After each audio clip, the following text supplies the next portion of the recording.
Not first. That was funny.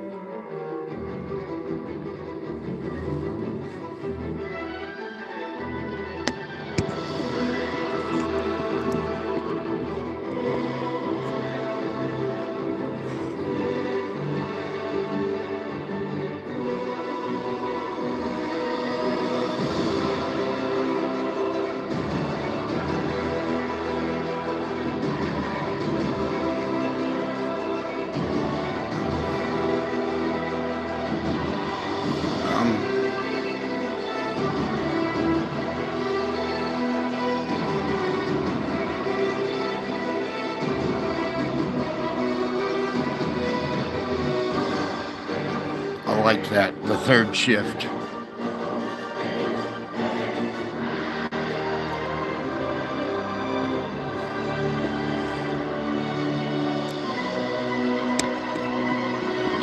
Saudi Arabia, huh?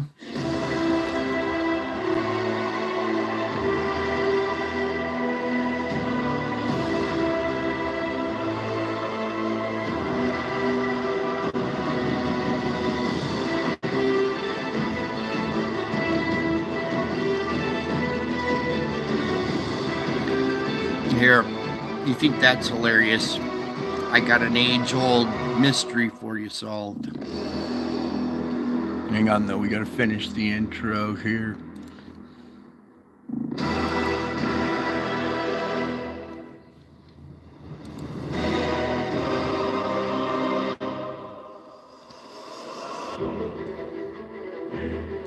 Which came first, the chicken or the egg?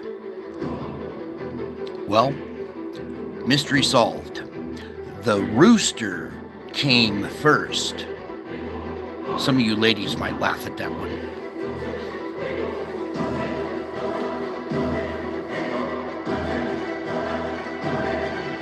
It's not the chicken or the egg. The rooster came first.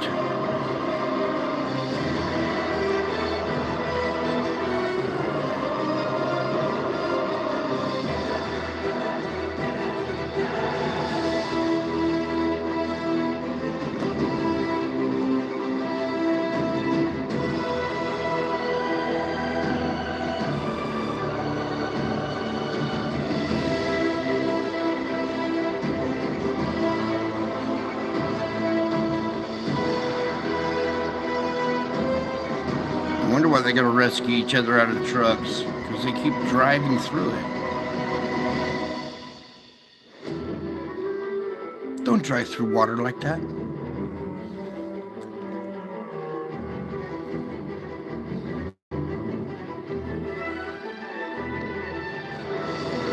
Remember I was telling you, watch out for Saudi Arabia? Yeah. Or watch out in Saudi Arabia. Did you guys see that thumbnail? Oh my God, you guys are gonna get rocked when you see what happened today. Good.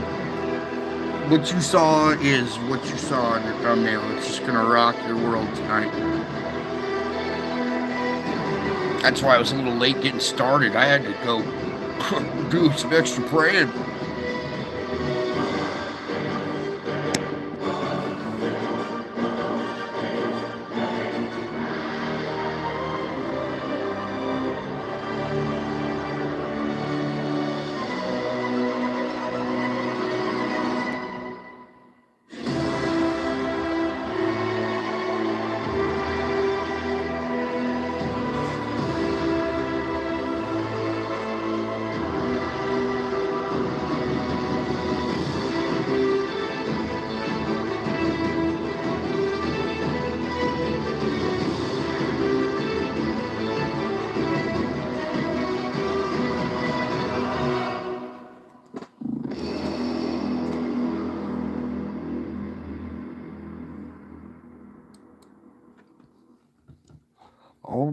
right. Howdy, folks. Welcome back. I told you I would be back. All right, let me X out a couple of these things really quick here so we can. Actually, I can take a deep breath before we open this one up. All right, ready? Here we go. Yeah. Wow. A shield from the fire. And let's go on in. We're not even going to play games here. Let's go take a peek at what is happening here. Do you see the CME hitting it? Do you see the rings spreading out just like they do over a spherical object? But then it pans out, goes to the edge of this shield, and flares out. You can see it flaring off the. You can see it flaring off the top, the pointed part of the shield. Whoops, come here, you. Bear with me, I'm still jittery because I know what I see right there. And I hopefully you guys are enjoying this as well. All right. The CME is hitting this. You see how it's blossoming out like like we're used to seeing. It's changing directions and going out, except it's hitting this thing and spreading out. You see these rings? These are like the impact rings that spread out and around the spherical object. Well, here they are spreading out, hitting the shield, and then when it reaches the lip of the shield,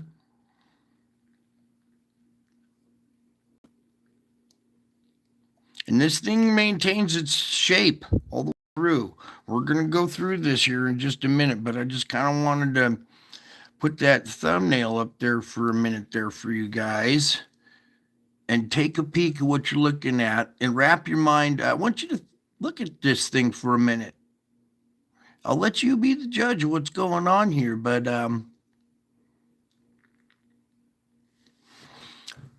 amazing. Amazing. Our Lord is amazing. Suns in the sun, dude. That's like a shield from fire. It came from the sun, or from behind the sun, like double meaning. A shield from the fire, and then a shield that came from out of the fire. Pretty impressive. Now, what I need to do is just take another deep breath. Okay, slide on over here. Okay, here we are, 8/22, 2024, everybody. Okay, let me get this loaded up here and start playing this. All right, now I'm gonna let that sit there for a minute. Let me center it a little better for you guys. All right, and I'm gonna take a moment to thank you for taking a moment of your precious time to be here with this precious family. This is not your ordinary average YouTube live stream, okay?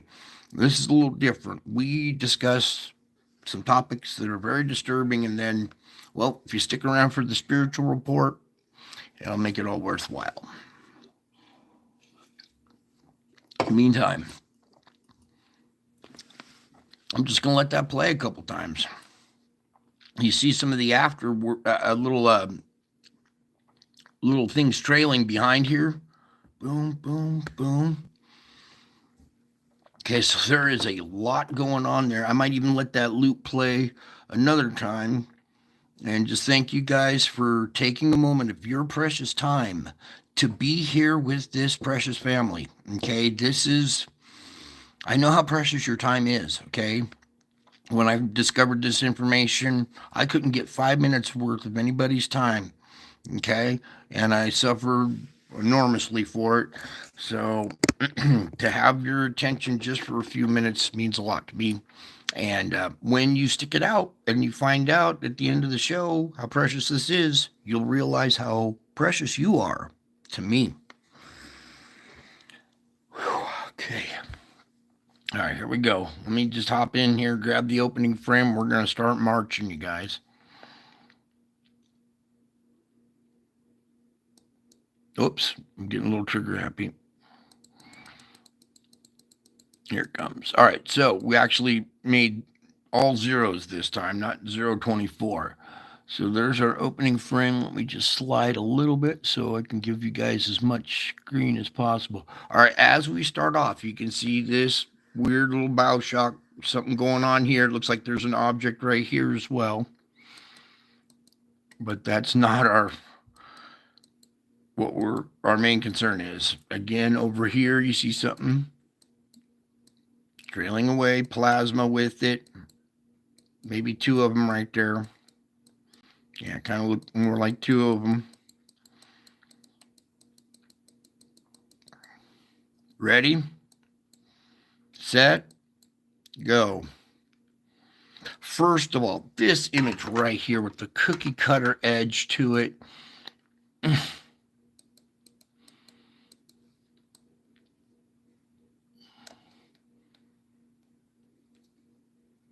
Okay.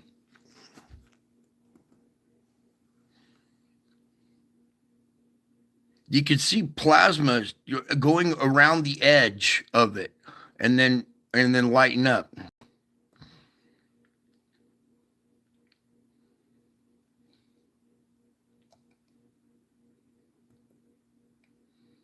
Notice it's still keeping its structure, still shielding from the fire.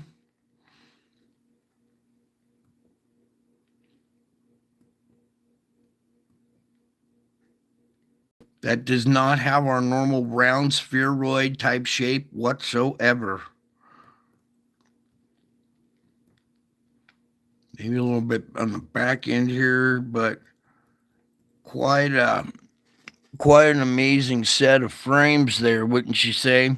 And then you guys are welcome to come over here to this website too and play around. Sorry about the jumpiness there, but this reminds me much of the Nibiru capture that I showed a couple nights ago back on in 2017. And look how this plasma is streaking past it. Once it makes it past the shield, it streaks past it there.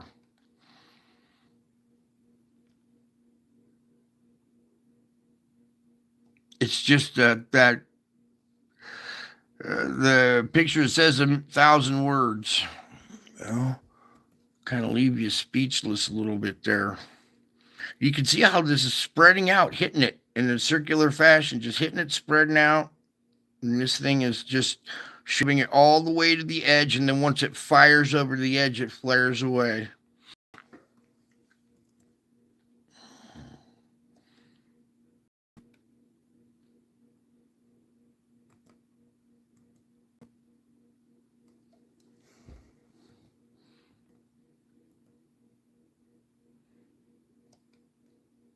That's a good one right there. And look how plasma is coming up from underneath it. You see the shield still sticking out up in here. Wow, look at this, you guys.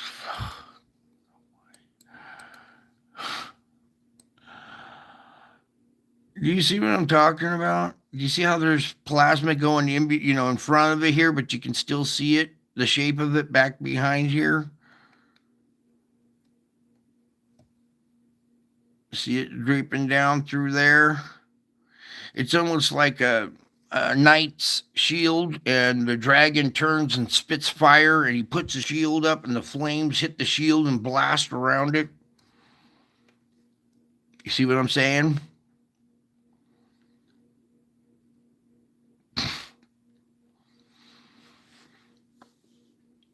I'm sorry, I'm just kind of fascinated by this image because there's a lot more going on than, well, you can see what's going on here.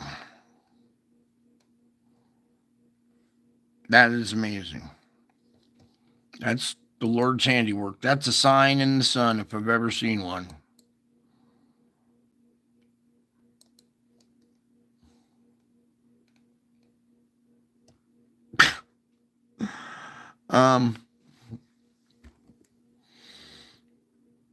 Yeah. Be a shield in the fire because it's in the fire too. So just like Jesus, he'll be your shield in the fire. There's a little sign saying there's a shield in the fire, or it could be he is a shield from the fire.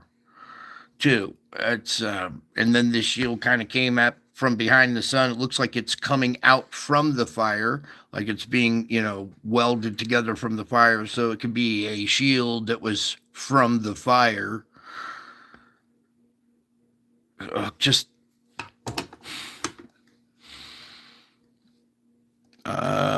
you guys can, be the judge of this yourselves here, but I know what I'm seeing here. Okay. Usually these damage rings spread out and go around a spherical object in the background. How many times have we seen that? But this isn't doing that, is it? It's hitting the shield and then going over the edges of it.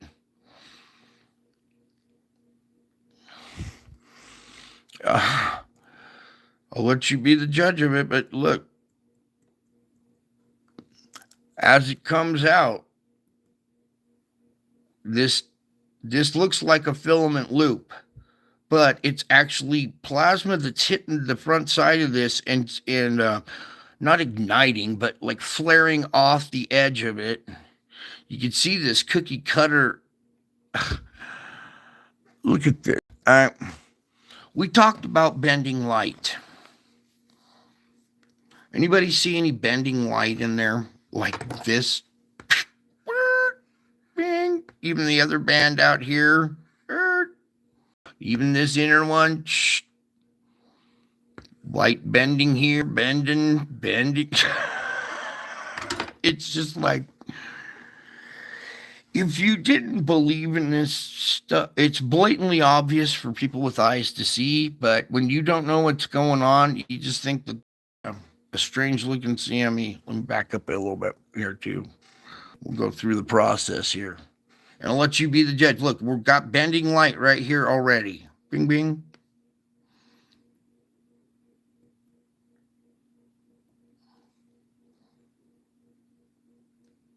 Oh, that shot right there.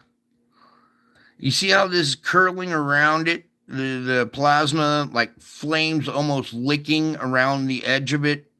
Same thing's going over the top here. That's why it's flaring up like that. Licking up the front side of the shield right here, too. That shot right there is just... can't see the shield. Tilt your head to the right, maybe 10, 15 degrees. Well, the same angle as that black stripe. Tilt your head to that angle right there, and you'll see there's a shield right there getting hit with, just like the dragon spitting fire at the shield that the knight holds, and the knight holds the shield up, and the flames blast around the outside of the shield. Amazing. Amazing. Okay, so back on out and continue, because that was just the event right there. Let me continue on, because it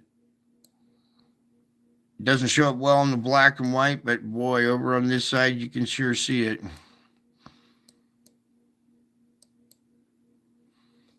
It's like little moons or something that are trailing this object or whatever. Clearly some kind of object. Maybe the configuration of the moons out front make it look like a shield, and we got magnetic field lines in between, but I don't know. That to me just looked like one big shield. And then here's our, well, I've heard it called the Ahura Mazda or whatever ship that zips through there every once in a while too. So, meanwhile, this event going on, nice little core in there, and you can see all the plasma that's latched onto it. If you look over on this side, you can see the core here at the tip. Well, maybe not too bad. Here you can see it a little bit better. Is your heart pounding like mine? All right, now we jumped here, going 1436 to 1537. Okay, so we just lost an hour, but over on this side here, get just tad bit. Oh, I know. I dimmed it. That's why. Nope, I guess not. Over here, you can see this activity going on over here. I could zoom into it, but it's not all that much. But here, you see this little trailing object while this slow motion event goes on. Streaking on out of there. And then look back behind here. Here's another spread of plasma reaching out to something out here.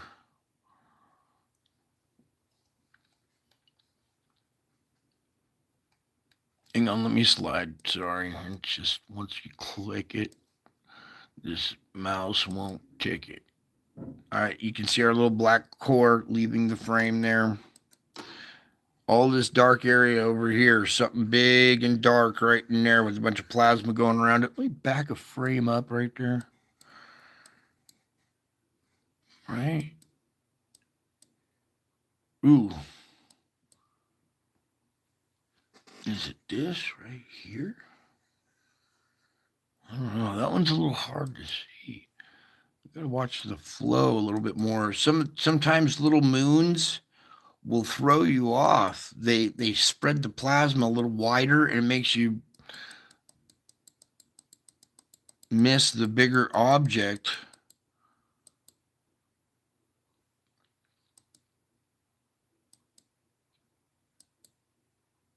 There's something back in there.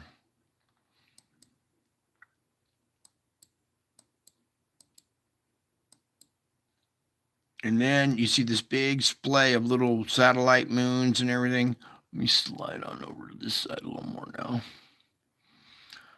Okay, little trailing objects that are following along after a bigger object passes. You can see them over here. They got plasma still wrapped around them, sometimes, taking it with them.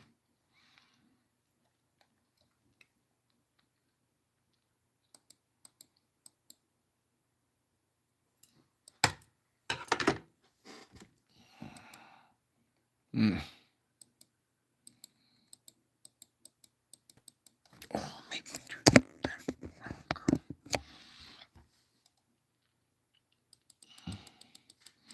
I'm wondering why I'm not seeing it on my screen here. When I look down, there we go. Now you guys can see it a little bit better. Okay, those little ones come zipping out to go catch up to the bigger one that already is, interfaced and moved on. All right, so we're going to put it into motion again.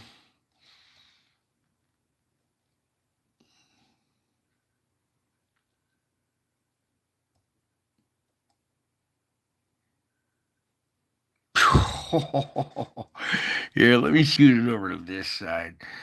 Do a little bit more right there. Watch. Yeah. Oh, that was bad. Big old flying shield go flying over the sun and just totally block all that plasma. What? Yeah, that's why I had to say another extra prayer. That's why we're a little late tonight, because wow. That is quite the capture tonight, all right? What a way to start the show off, huh? Whew. Okay, sorry about the little pop noise. That is, we'll come back and visit this later too, because that's quite the display. All right, let's get on with the getting on. Come on over here to Solar Ham real quick. Just for a little wavy line activity. Get a little bit better there. All right, good enough. First off, our solar flux indices are down 8 points, which is a little bit better. We're, slowly 1 point at a time. Another 8. Oh, hey, I'll take whatever we can get as long as we get down below out of the red here. Sunspot number count down to 1 or down 1. Just a little creeping down, not much. Same here. Let's get into our solar spots really quick, or sunspots. All righty, coming in for a landing. 3790, pretty intense on both poles here. Okay, there's some gapping in between them, but right here, this red and blue We're pretty close. Okay, so got to watch that one carefully. It's kind of past mid disc. And out here, that flow comes back in an arc, from like our IMF line comes back in an arc. So if it had fired right here, would arced back this way behind us. Now it's leading. If you ever like have had to shoot a moving target, you have to like shoot out in front of it and let the thing move into the path. We call it leading the target. Well, this thing is now kind of leading the target. It's getting in that spot where anything coming out would, come our way. This is a big, okay. You guys ever seen a big red heart before? Well, here, let me zoom in for you. There's a big red heart seen in the sky over, what the heck happened there? I can't remember. What town did you say? We'll find out here. 3796 is another important one to watch here. The gapping here is pretty good, but right here it's really close. So how's that configuration to where it could, be a little active. Meanwhile, this one not going to be active. It's just full of love. Okay, there's no blue. It's just all love there. Okay, we down to 200 yet? All right, good. I just wanted to scoot over anything coming in next. 3799 we'll watch because it's got this configuration already starting. There's another plaque building back in here. So more stuff rounding the curve. 3794 still up here is nothing to forget about either. All right, we're good on the zoom. We need to go back this way. And then we can slide over and roll on down. Here goes X-ray flux for today. Okay. Now we saw a big old shield come out of the fire or from the fire, come from behind the sun, cause the CME, protect us, or, kind of flared that CME off to the sides, kind of directed it away. But you wouldn't see that on this chart because this detects any energy in between us and the sun. So there's our day right there. And then going into tomorrow, look at this. We got a spike right there. Pretty quick little jolt, a little spontaneous thing there. We could go take a little peek at this if you'd like. You don't want to? You don't want to take a little peek into the future and see a little bit of this right here to see what this is? You don't? Well, I mean, if we like backed out of this, oh, look, there it is. I could even refresh and put all the frames onto this and we could open this up. But you don't want to, huh? Okay, well, tough. We're doing it anyway. Oh, you guys are good sports. I'm just playing along. Do you see what I see? Aren't you glad we came over here and looked? All right, here, let me grab the opening frame. We're just going to kind of pluck through this as well.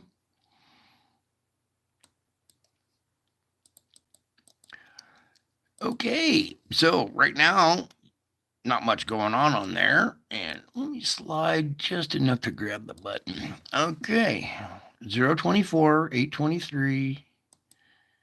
Thank you for your time. All right, you can see something a little dark moving out here. Meanwhile, everything's kind of splaying out almost like a full halo, but it's not. Then everything goes nice and smooth because this thing has got a lot of power in it, right? Bing. You can see our spread going out like this. Well, clear up here, clear down here. You can see our damage rings or our plasma, spread rings going around this spherical object. This is the damage rings that I call spreading out around a spherical object. This is the activity that we're used to seeing. In fact, let me just kind of do this really quick here because we got a good example here. And sometimes a good example really kind of helps. Okay, you can see it's splashing off the top. Here's our bigger, object back in here. And you can see the splaying of plasma as it reaches the round point, and it won't curve and go over it, so it just kind of finishes splaying off. But then satellites that are attached to this round structure kind of going around like this is spreading out over the surface of a ball, okay? And that damage ring type structure usually goes round, circular like this over a spheroid. We've seen that plenty of times. I've shown that to you before. So here's the normal activity that we're used to seeing compared to our shield that we saw earlier, okay? A little comparison there too.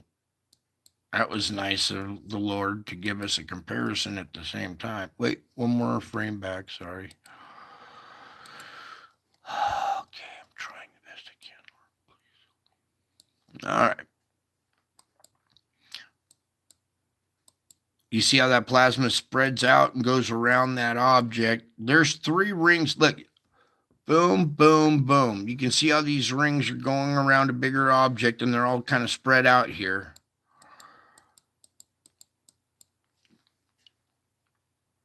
It's not much because we don't have all the frames yet, but look at these.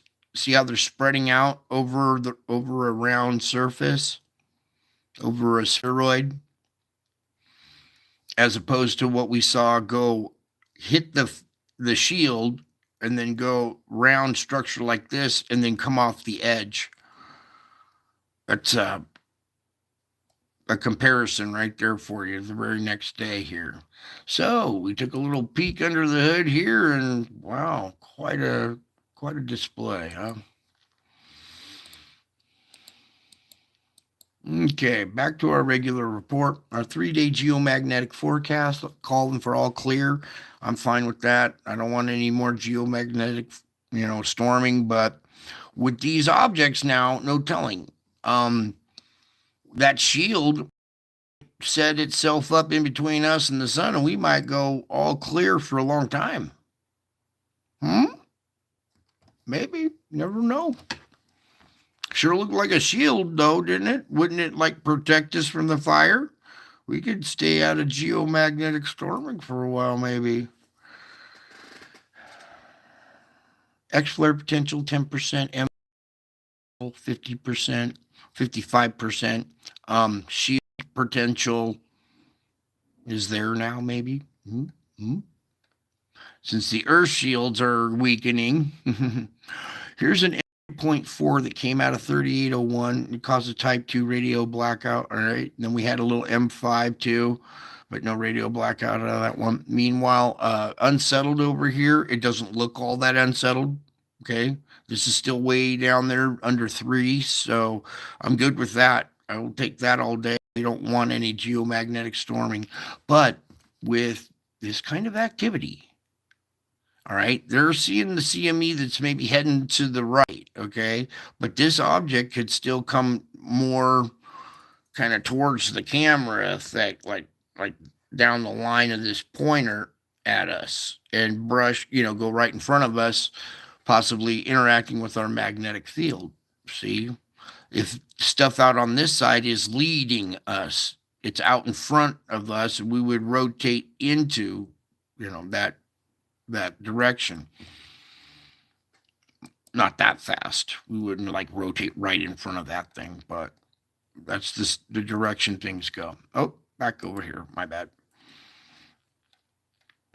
Sunspots. AR 3796 beta gamma, but it's growing. Okay. 3790 beta gamma and growing. That's the one we need to watch out for. 3790, this one right here. Hang up. I want to see this one again. 3790 and 96. Those are the two that they're talking about. And we don't have to worry about all the love right there. But yeah, 3790 is the one I'm concerned with. And they said it was beta gamma and growing. So let's hope it doesn't go delta, okay? Because it would spit out an X flare at us. All right.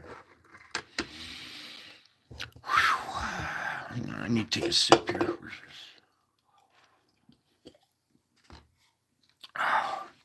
All right. Two events to report during the early hours of Friday. The M3.4 solar flare was observed around newly assigned AR 801, and a Type 2 radio mission with an estimated velocity of 347 kilometers per second. Should a CME be associated, it will likely be a minor and directed away from the Earth. Okay, a little easier beginning around 045. A filament located near AR 3794 in the northwest quadrant erupted as it associated with the CME, now becoming visible in an updated coronagraph imagery. It remains to be seen if the shield flew over the sun. Oh no, if any plasma is Earth directed, but the bulk is likely headed to the west and away from our planet. Okay, so any plasma not Earth directed should be headed west and away from our planet. Okay. They didn't see the shield. 3796. Okay, that was the 21st. We don't need that. I want to see what they're tracking the shield. Okay, here we go. We got something to pull up. Okay, that thing went like over the top of the sun, right? As we saw kind of from our vantage point, that thing appeared to go over the top of the sun. So as it approaches like this, bing, then it goes over the top of the sun, heading kind of in our direction. The way that this is firing out that way tells me that this thing came in that way. See what I'm saying? If it came and punctured one of these little magnetic field lines, pretend this black round area is a magnetic field or an inner circle of a torus field.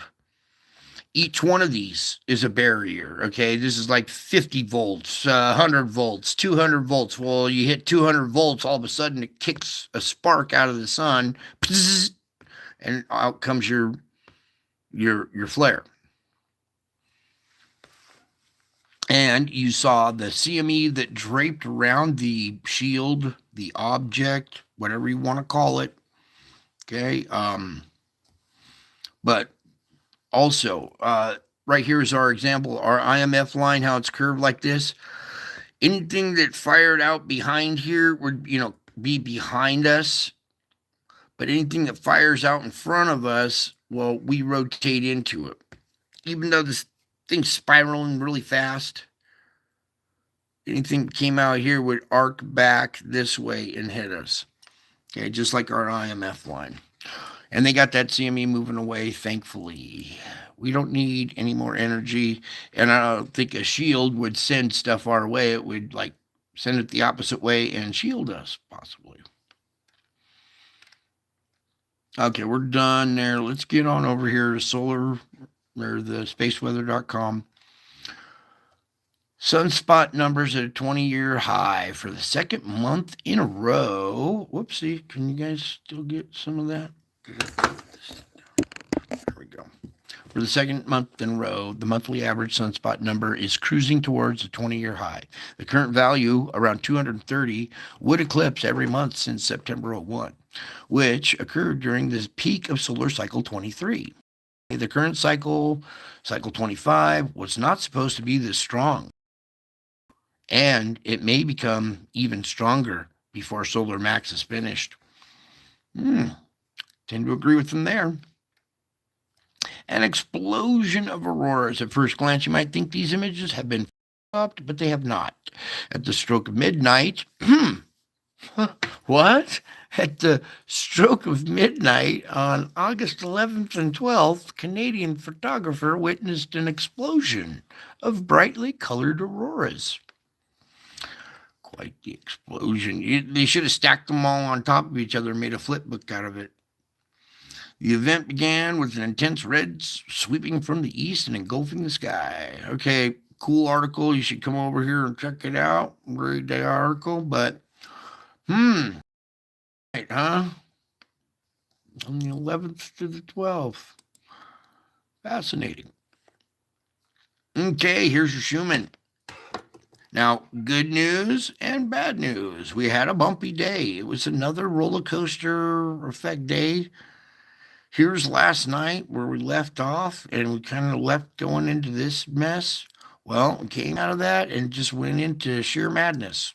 Okay, so it makes people sore, makes people irritable, confused, all kinds of stuff. All right, messes with the animals as well, and well, it's an indication of pressure down below.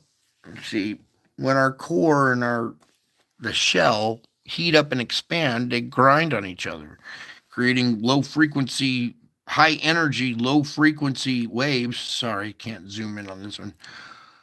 At very intense levels. All right. So we're worried about our 7.83 green line right here. Okay. That's our Schumann resonance. That's the harmonic vibration we all live. Okay. Right now we have smooth, good green continuity. Okay. That's making people calm, normal, peaceful, more at ease right here. But when this stuff starts happening right here, it all kinds of different effects. And see, it gets intense, less intense really quick, back to intense, back to not so intense. See these little pulses, these lines in between here? So you're getting, it's like, all right, well, I keep using this analogy, but I'm going to keep doing it. It's like having every radio station on in your car, on your stereo, on the radio, all FM stations, all AM stations, playing at the same time. This garbled mess of half music, half commercials, country, heavy metal, all kinds of stuff just mixed together, all this garbled mess. And then someone turns the volume. That would rattle your nerves, but then they turn it down. So you soothe for a second, and they turn it back up, rattle your nerves again, just shock treatment. And then you turn it down, you're like, ah, and then you turn it right back up and then back down. It's just this constant roller coaster ride of shock treatment.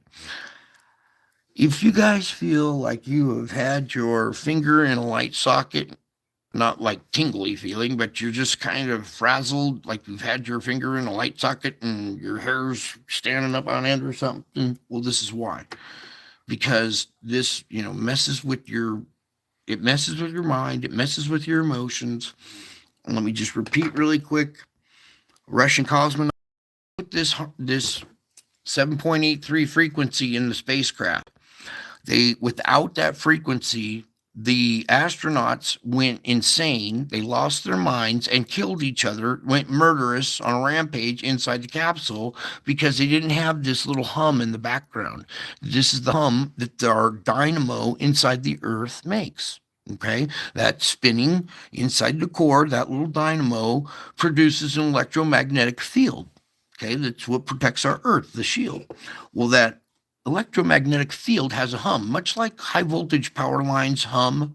Well, our hums, it has a frequency. It hums at 7.83 hertz, okay? And that's what you do too. You hum at the same frequency. Anything from this planet, born on this planet, hums at that frequency and needs that frequency to maintain.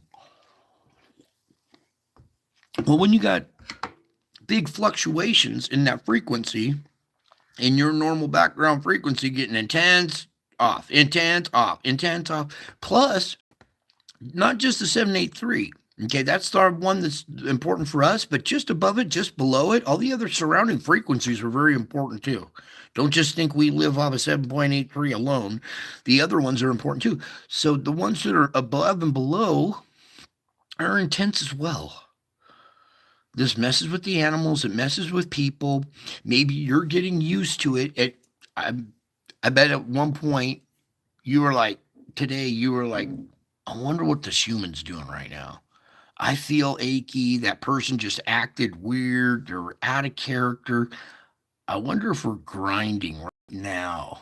And I come over here, and sure enough, right in the middle of a blast. And it just kind of helps explain things a little bit. And this is striking you too in the background subliminally when you don't know it. And it's important that we do salvage work and try to rescue our day, because this will throw your day off for no reason. And you didn't have to have the rest of your day ruined. Okay. It's something that we can overcome. So don't let stuff like this ruin your day. Okay. Or let this affect somebody else who ruins your day. Okay, understand, be accepting and understanding that they don't know that they're being drilled in the mouth with a dentist drill or on an exposed nerve, and they just don't, they're not aware of it. But we had good continuity for a while, and this is nice. It's peaceful, it's calm. We got a little smoothness here for a minute.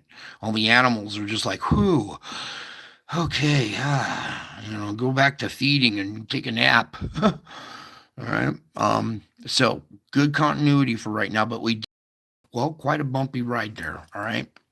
And we had some sessions where pressure built up. We had either volcanic, earthquake kind of pressure release over and over and over again. You see how just pressure, release. The little gaps in between are the releases. The white's the pressure, a release, pressure, tapers off, tapers up to more pressure, release, pressure, release, pressure, release. So just up and down, up and down. So hang on, you guys. You've been on the scariest roller coaster there is. Okay. Now over here, null school here. Let's just kind of take a little peek at this first. This is going to get a little serious now because these are starting to hit a little closer and are more projected to go kind of closer to Hawaii. This one not so bad, but this one very intense. We got a third and a fourth one starting to grow here. All right. We're going to look at our heat plume signatures in this region later on here and decipher a little bit better what might possibly happen here. Okay. Meanwhile, we come over here. We got another little vortex typhoon growing right over here. And if we look at our flow, well, it looks to maybe take it up into this region. We'll see. It might get pulled up into Japan. Meanwhile, look at just off of Japan out here off the Kamchatka. All right, so there's your little storm activity going on. You notice we have a few more storms than normal right now. Also up here, this is the other one I want to talk about. Another vortex growing right here between Iceland and Greenland right there. Remember we saw the cold-hot match up there? And then also getting severe weather around there. Okay, so now, whoa, don't do that. All right, so come on over here, switch on over to our sand. Okay, so there's your sandstorm, white being intense right there. Most of the intensity is on land. Everything that's going out now isn't as thick and white and intense. Here, let me take the wind off. I gotta rub my eyes or something. Got sand in my eyes, maybe. That's what it is. So not as intense. We still have this big break in there right there. Another area of, less density in this region. So we're going to see some storms starting to fire up here. I already see curling rotation here. Put that wind back on there. Look at, get off there. This has changed here. This vortex right here is now creeping up. Remember, it was really weak here. It had kind of gone away last night. Now it's returned and pushing up, but it's keeping the sand in that zone right there. So as long as see how it's taking some of it and throwing it back towards the country? I don't want that. I want to see most of the sand go across. Plume, just one nice plume going across. Sounds crazy, but that's the only thing that's keeping us from having just intense hurricanes. Meanwhile, the rotation of these three storms is pulling sand across from Mexico over into these storms. See how strong these are? They're pulling the sand all the way over there. That's good. That this introduction of sand right here might quell these, keeping them from get too strong. It might not stop them entirely, but it would weaken them significantly. And we'll take any little weakening we can get, right? Or any kind of good news. So look at that. It's really pulled that sand way over here now. Actually, the whole country's kind of getting covered in a little blanket of sand. Maybe that's the shield from the fire. Meantime, whoa, do not say that word. Whoa, where did that come from? I'm not going to say that word. Over here, we have our sandstorm going on. Very intense in this region still. Oman, Yemen, Saudi Arabia. I showed you what's happening with Saudi Arabia and their moisture, right? So this whole region's just going to start getting really sloppy.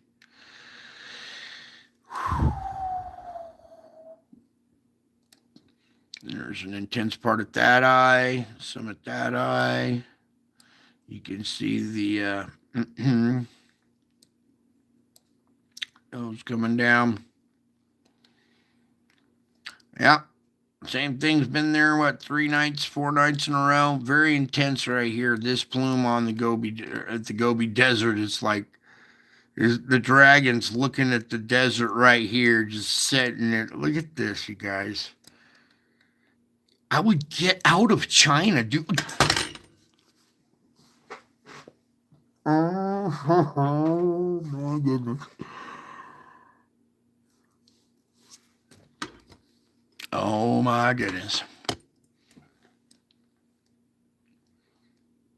I wouldn't want to be in that region right now. Everybody get out of there.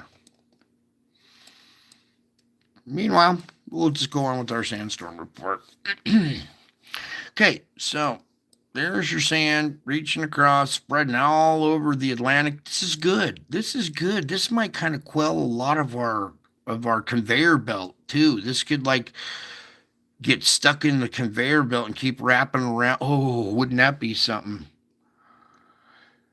Okay, we got to keep moving though. I hope you guys did not see what I saw there, but I'm sure you did. That's why you got to be strong in your faith here at this channel. I'm telling you, this is a very disturbing show. People that back out of my channel, I don't blame you. Okay, here we go. Here's the country divided. It's bleeding out on the right and all perforations on the left. Okay, very porous soil over here and high concentrations of SO2 coming out.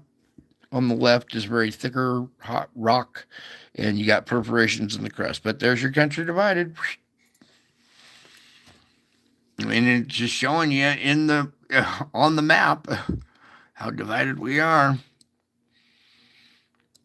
We're supposed to be the United States of America. I swore when I was born in the United States of America.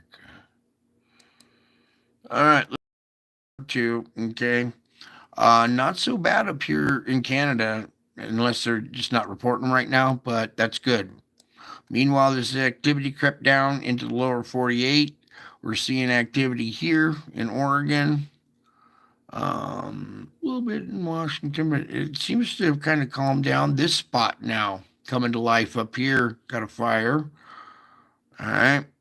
And, these SO2 emissions come out of the ground so hot that they cause spontaneous combustion of any kind of plant life or any kind of thing in the area.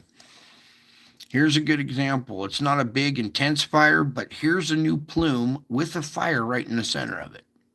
Okay, that's up here by our fulcrum point. Okay, then no,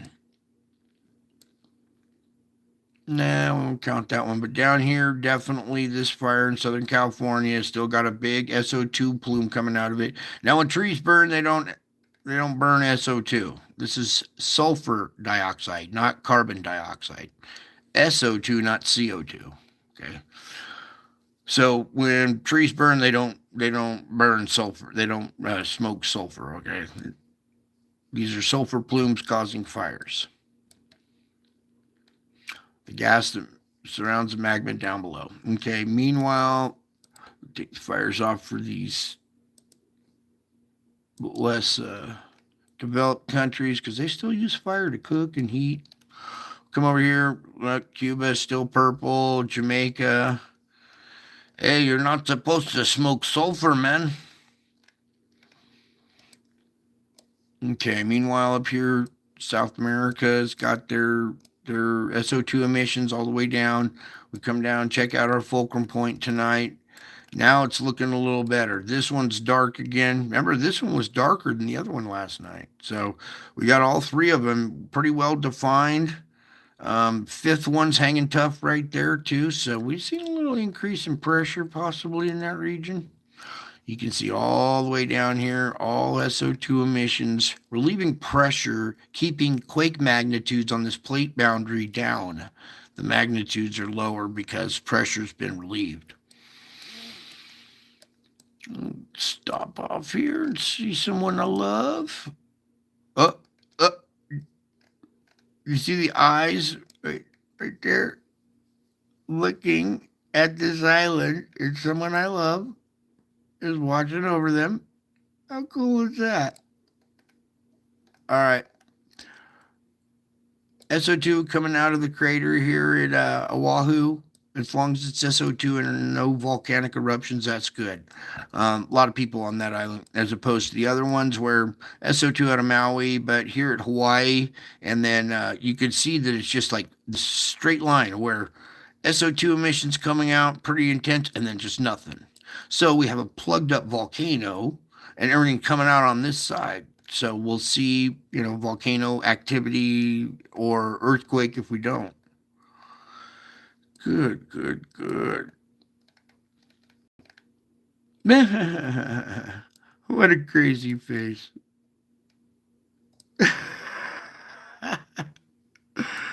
All right, let's move on, you nut. You're a nut, Brian. You know that? Mm-hmm. All right, here we go.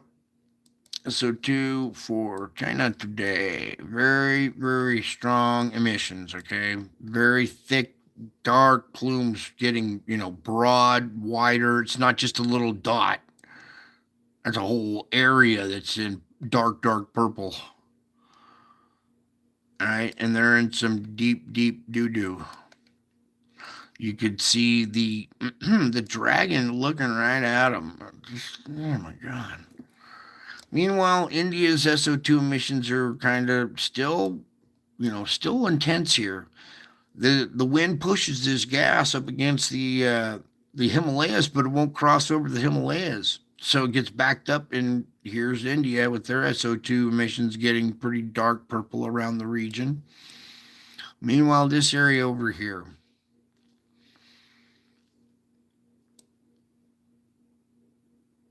What do I say?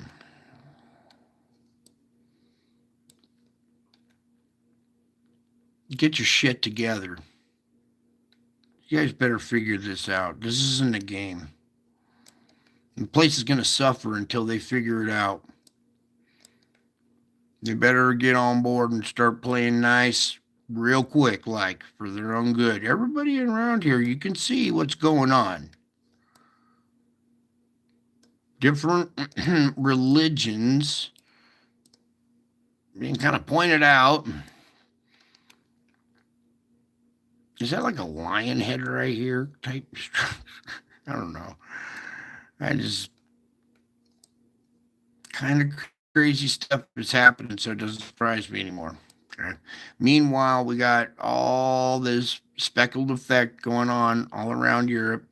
Okay, so nobody's really free of this. There's our little plume coming out of Iceland up here. Okay. Also, wow, look at that lion. That's pretty cool. Using the countryside as part of the outline too. Wait until you see eyes in the clouds that use a mountain on the ground as the bottom half of the face, blending things together. It's pretty intense out there in the spiritual realm. You're gonna be blown away slowly but surely here. Okay. Meanwhile, here we are, Java. We come over here to check Java. It's a purple island because it's our relief valve. Does a lot of relieving of the pressure in this area. Okay, so fair amounts of SO2 coming out tonight. That's good. It's doing its job. Sumatra, fair amounts coming out there, doing its job, kind of. Got an intense plume here that's been there for a while at the bottom of Malaysia. Coming around the backstretch, it's going down to Australia. They're not free of this either. They got intense plumes. It started off speckled, but these plumes have grown darker over time. Okay, now Australia has dark plumes, not big ones, but you would think Australia would be free of this. At first they were, but no.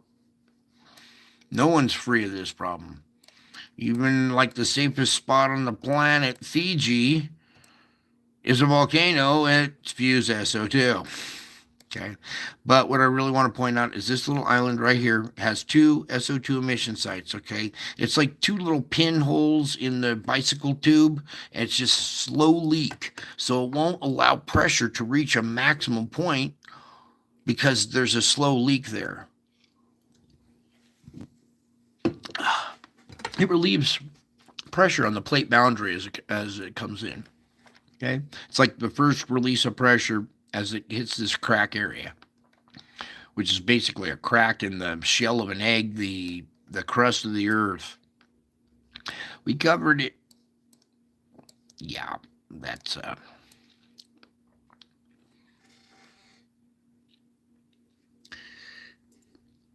an ear, the nose coming down. It's a horse. Okay, can you see the horse right there? And inside the horse is a lion right here. You'll see faces inside of bigger faces, faces blending into other faces. Very, very intricate the spiritual realm is. See the eye of the horse now? It's the same eye that's the eye of the lion.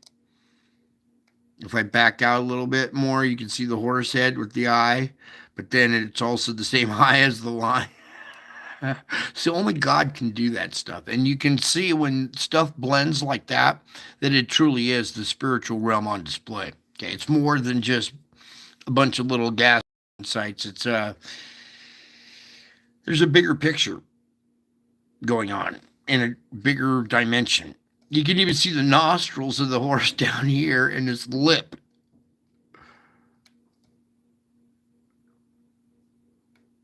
Okay. Call it pareidolia, or call it whatever you want. Pareidolia is seeing human faces. Okay. What would this be? Horseodolia or linodolia? You're seeing stuff that blends in with the countryside, with faces mixed in otherwise in the background. Okay, pretty cool stuff, huh? Open your mind, open your third eye, see into the spiritual realm. Okay. Whew. Now we're gonna get into the harder stuff. Now, everybody take a deep breath as we get into the ocean temperatures. And exhale now. All right, here we go. Our thermal heat anomalies, basically thermal vents on the ocean floor causing heat plumes in the water. Okay, these heat plumes are vents, either hot water, magma, something coming out of the crack in the ocean floor, creating heat plumes. Okay, it pinches cold water off. Sometimes you get cold water pockets, hot next to cold. We'll talk about that. I don't really need to do that. Most of you guys are here, been paying attention for a while, but I get newcomers, so we got to kind of do that. Ugh. We'll get to that in a minute. Still the same face crying, looking at that, by the way. Comma structure kind of severed, more intense in this little pocket again. See the severing? It was starting to go all yellow, but now it's severed. So pressure in this region, at least heat in this region, has reduced, which means pressure down below that was pushing the magma out has reduced and kind of transferred over to this area. back down to this area. Amumasi had been just this central thing. Now it's going this almost yellow bar structure. Okay, we have this. This was our original hotspot, the coast of Japan. None of this other yellow stuff was here. It was just this area here. But now it's blossomed all the way around the world, and still very intense here off of Japan. This is where we still see white on the map here. Okay, so they're still in the target zone too. You see hot and cold right next to each other. That's going to cause rotation vortexes here. And we get to that. I want to come over here really quick and pop into Taiwan. Hang on. Ow. We get critters around here. Make sure. Make sure I get a bear for dinner tonight. No, I'm joking. All right, here we go. Back to this. We had yellow fingers that had reached through these islands and were starting to encroach on our relief valve here at Taiwan.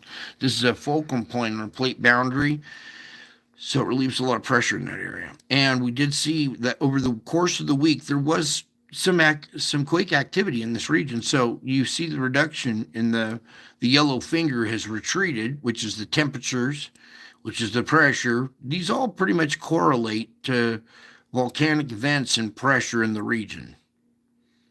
Okay, the water temperature really kind of is a perfect medium to spell out other features.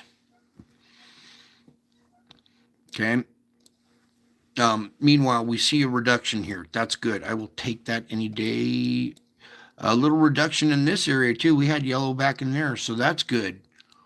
We got this little plume out here that's growing now. So, up can rob another area of pressure, right? It's all trying to come out of one tiny little hole here, and something big opens up over here. Everything's going to rush over there, right, to come out of the easier spot. It's always looking for a path of least resistance. I'm going to say that phrase a million times here at this channel: path of least resistance, path of least resistance. Okay. Meanwhile, over here, our other relief valve, where we see a lot of SO2, a lot of earthquake, a lot of volcano activity. We got cold water inundation or cold water in this area because pressure isn't allowed to build up and just shove right up through the ocean floor. Okay, it's being relieved through the volcanic system, and therefore cold water. Capiche? Comprende? You understand how that works, right? Not too tough. It's pretty simple stuff, really. It's amazing that nobody's figured this out. It's really simple stuff. God uses basic stuff. It's not. Oh, Lord. Okay, we want to go over this way now. Okay. Because we had heat plumes that were causing rotation here to go the opposite way, and that's not the direction we wanted. So we'll come back and put the winds on in a minute there. Also, this site right here has erupted off the equator, right off of South America here at the equator. Our La Nina was creeping in up here and about to take over, but we got another little hot spot here and another little hot spot here. And there's these little hot spots kind of popping up along this plate boundary, or along the equator right there. Okay, and with these ones right here popping up like they are, that might ruin your La Nina. We'll see what happens here over the course of time here. Yeah, I saw that too. I know, I see it too. All right. Also, something else I want to talk about really quick is we saw all our volcanic earthquakes at volcanic islands along Alaska, right? That relieves pressure. Can you see how the pressure release has caused cold water in that area? It matches the islands perfectly. All right, here comes the wind. This is the disturbing part. Everybody take a deep breath.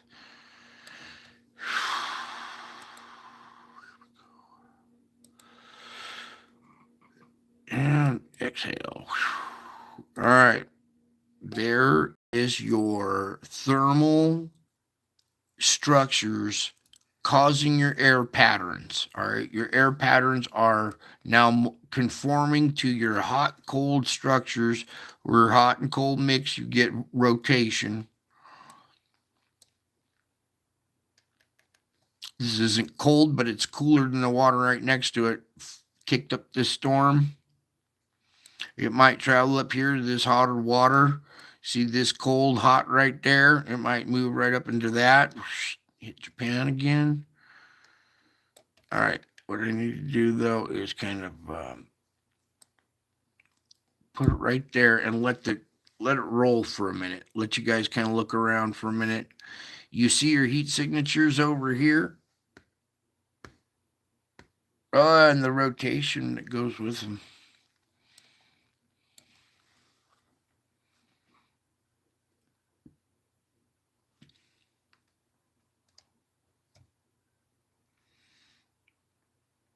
I think we got sand coming over into this region, kind of coming to the rescue. But this could be our Hurricane Genesis region right here. You see how they're lined up, evenly spaced, 1, 2, 3. And then we got a fourth one right here. And maybe even there, back here. This structure right here looks to be our little hurricane, typhoon type Genesis area. Okay. Forgive me. I get sharp pains and it's embarrassing. Anyways, there's your structure for the Pacific. All right. I'm going to let that sit there for a second again. I keep saying that and then I undo it. All right. Our conveyor belt, main heat source up here, cold water right next to it, or cooler, causes this whole conveyor belt structure. Okay. It was reaching all the way out like this. All right. But now it's tightened up more centrally in the middle. Very, very organized here in the middle. Okay. Very broad, well defined means organized. You got your cold water boundary right there that has just totally caused this edge. It won't go past that. Right? Your vortex stops right there and goes right back on.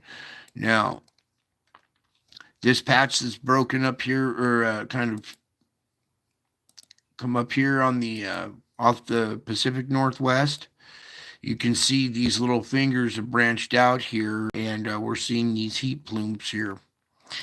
I'm going to go ahead and let about that in a minute. Let me put the wind on here and let that sit there for a second and watch the wind currents and how your conveyor belt structure has changed over here.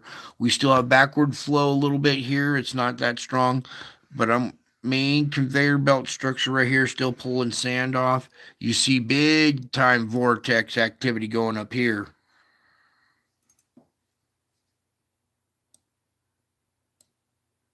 I'm trying to get it all in one frame right there for you, because I'm going to step aside and say a prayer before we get into this right here, okay? So, you guys need to take 1 minute to go to the bathroom, get a drink, whatever. I'll be back in 1 minute here. I need to say a little prayer for you guys, for me, for everybody. I want to get this report nice and right. Okay, so, has to be. I know it. Let's do it right. Give him strength, Lord. Come here.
Oh boy.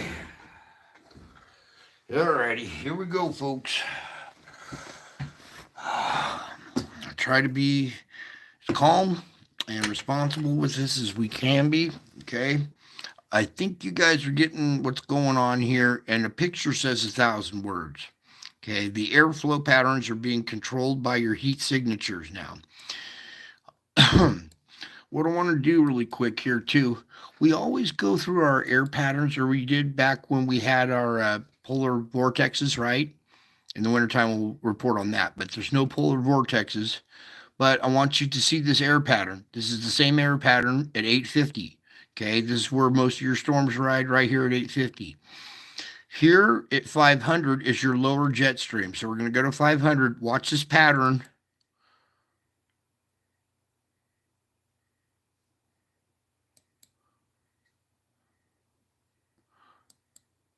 See how it's starting to match up?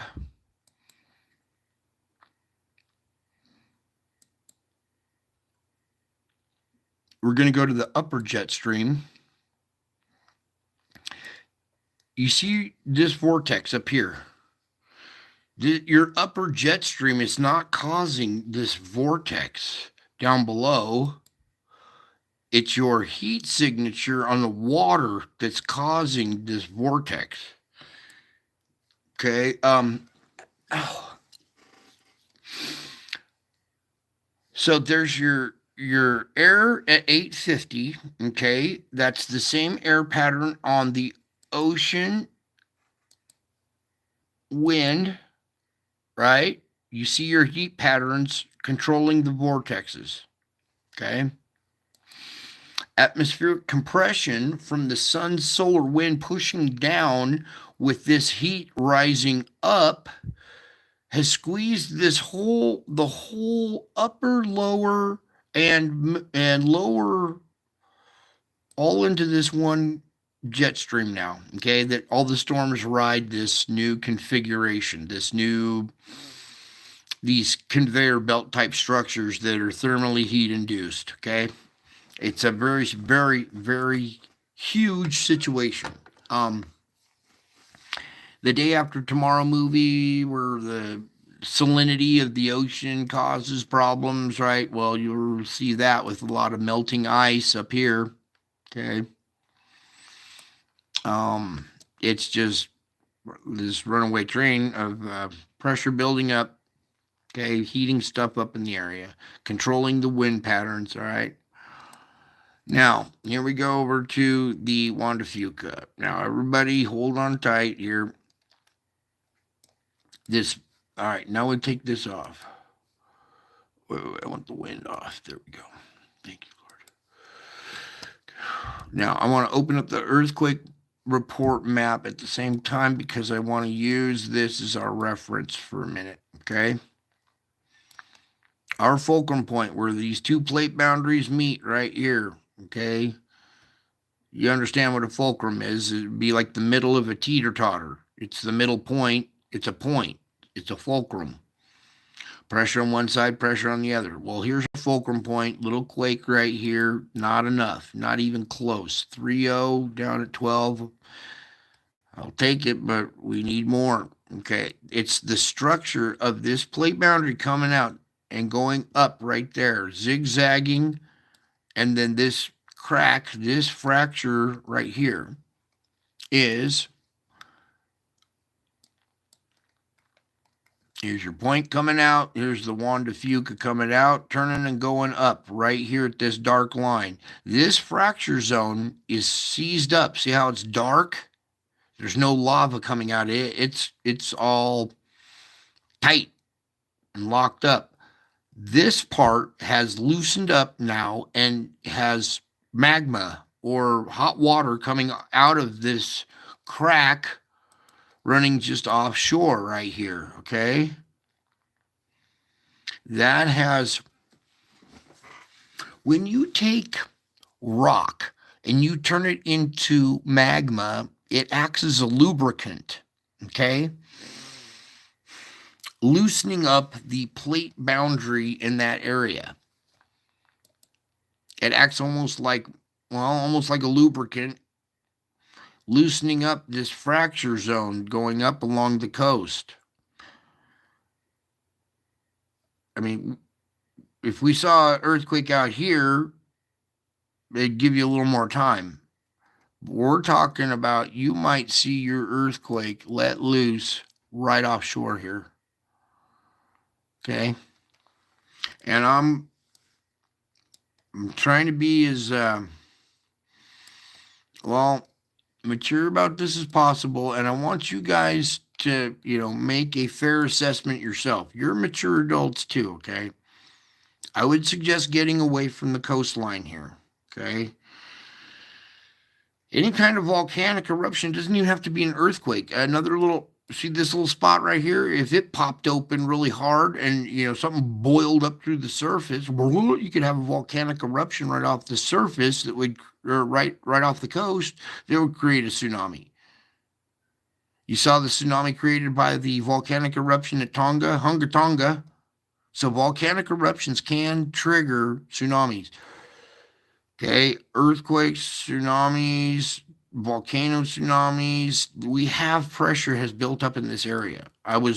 That's why I was asking for mid-range 5s in this area to relieve this pressure so something like this didn't happen. Okay, you see this face right here crying, looking right at this area. It's the same face as last night's. Hasn't changed. Okay, this is going to be a little hard for people to swallow. So, no. We got to have better positioning than that. Okay, these 3 yellow dots right here that are off the coast, we're going to come over to the calendar. Okay, you can still see them right there. We're going to go back a week. Hit okay. We see how they disappeared? A week ago, those spots weren't there. Now we come to, actually, you know what? Let's go to 21st. We got 21st? No data up from the 21st yet. So we'll stick with 20. All right. So really quick comparison again. You see them there? A week ago, they weren't there. There was cold water inundation. These first 2 little hints right here, these little bulbs right there. And then again, let's shift to a week later. Now watch how fast they've grown in the course of a week. Yeah. That's why I have an alert out for the West Coast. Okay. Watch out for earthquake activity, volcanic activity for the West Coast. That means inland as well. Okay. This is relieving pressure at the same time. You see it's leaving, magma oozing up from the crack or whatever there, but that's also indication that a lot of pressure in that region, and we haven't seen any quakes.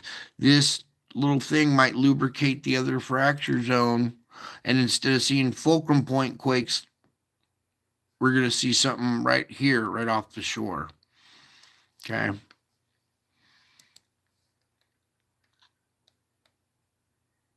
No, I'm not going to give them numbers, Lord. We're talking that could be a big magnitude quake.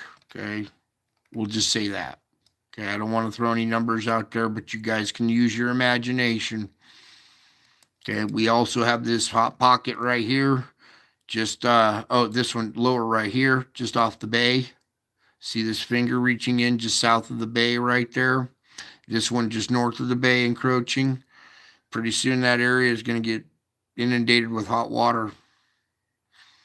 They could have a quake along the San Andreas right there because of all the pressure that's right off the coast right there. Okay, it's the hardest part of the report is looking at that right there. Okay.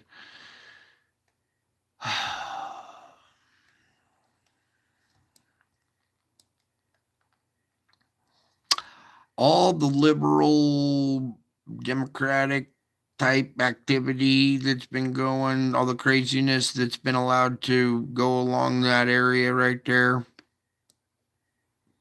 It's pretty sad.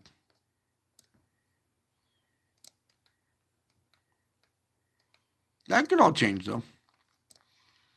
Okay, meanwhile, top of the world, just craziness. Okay, I can't look at it anymore. Let's get over the earthquake.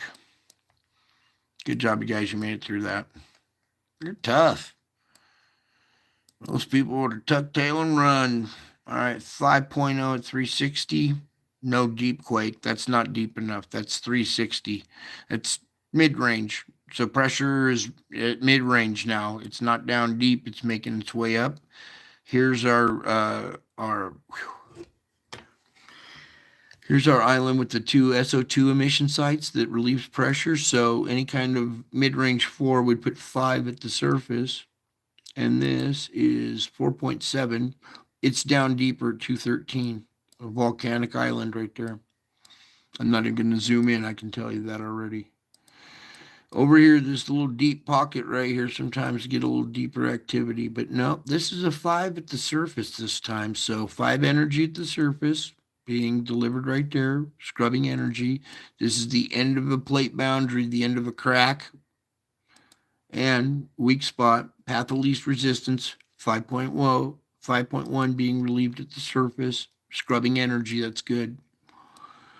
Coming into our region here, 5.1 down at 103, volcanic island activity, earthquake activity, volcanic island. 5.1 again at the surface, right on the plate boundary. The same energy, volcanic island, travel right down here, pops up at the surface. 5.1. Deeper region a little bit here. Yeah, 4.3 down at 343. Man, coming over here towards Java, okay, our relief valve. All these little islands are all spewing SO2, and sometimes it's not enough, and we get quake activity out here too.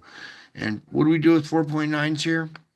Yeah, longest list in the world is 4.9s on the USGS list. But that's 5 energy being scrubbed at the surface again. Yes or no? Yeah. Nothing here because we see volcanic activity. Sumatra was doing its part. No fulcrum point quake here. Come up here to this fulcrum. There we go. Back down at 198 is a 4.2 in Afghanistan. Very quiet in this region. That'll change. But we'll take quiet for now. That's good. All kinds of activity going on along this mid-Atlantic ridge. It's unzipping. Okay, I hate to break the news to you, but the planet is like bulging from the inside out, and all these cracks along the surface are going to start oozing. Here's the 5.5 at the surface here, scrubbing energy as well. Finally, some activity over here in South America. Fulcrum point, 4.4 at 94, just off of it. 4.4 at 194 again. Matching quakes. Again, these two spots over here on the Cocos plate. Mike's concerned about this plate, okay? And we could come over here. Ow! Ooh. Oh! Stabbed me in the hand. Trying to use my mouse. He's concerned about this plate, and for good reason. We'll come over here really quick. Okay, here's the Cocos plate area right here. It's got some red in it, but it's nothing. It's nothing like up here at the Juan de Fuca. All right. I'd say our concern is more up that way. Because this is relieving pressure, 4.0 at 43 there and a 4.2 at 72 here. So we're still seeing quake activity here. Pressure's not being allowed to build up into the yellow zone in that region right there. It's trying. You can see the plate boundaries, stuff kind of oozing around the cracker. But when we come over here, the quakes are helping. So That one's number 2 on the list. My main concern is this region right here, and high alert for a high magnitude quake or possibly a volcanic eruption offshore. Or we might even see volcanoes erupt along this chain here. Okay. No quake activity at them tonight. That's good. Oh, we'll have to get to that part here in a minute. Okay, we made it up to there. Nothing around Japan. That whole area really quiet right now. And we saw all the yellow coming out of that region. No quake at Taiwan today. I want to see more quake activity out of this fulcrum point before pressure gets to build into this region again. Yeah, so quiet through there. Very quiet. Now, up here at Kamchatka, our region where our big quake was, we had a 5.3 at 15. Pretty close. Pretty shallow there. The aftershock was another 4.9. Imagine that, a 4.9. Are these guys 49er fans?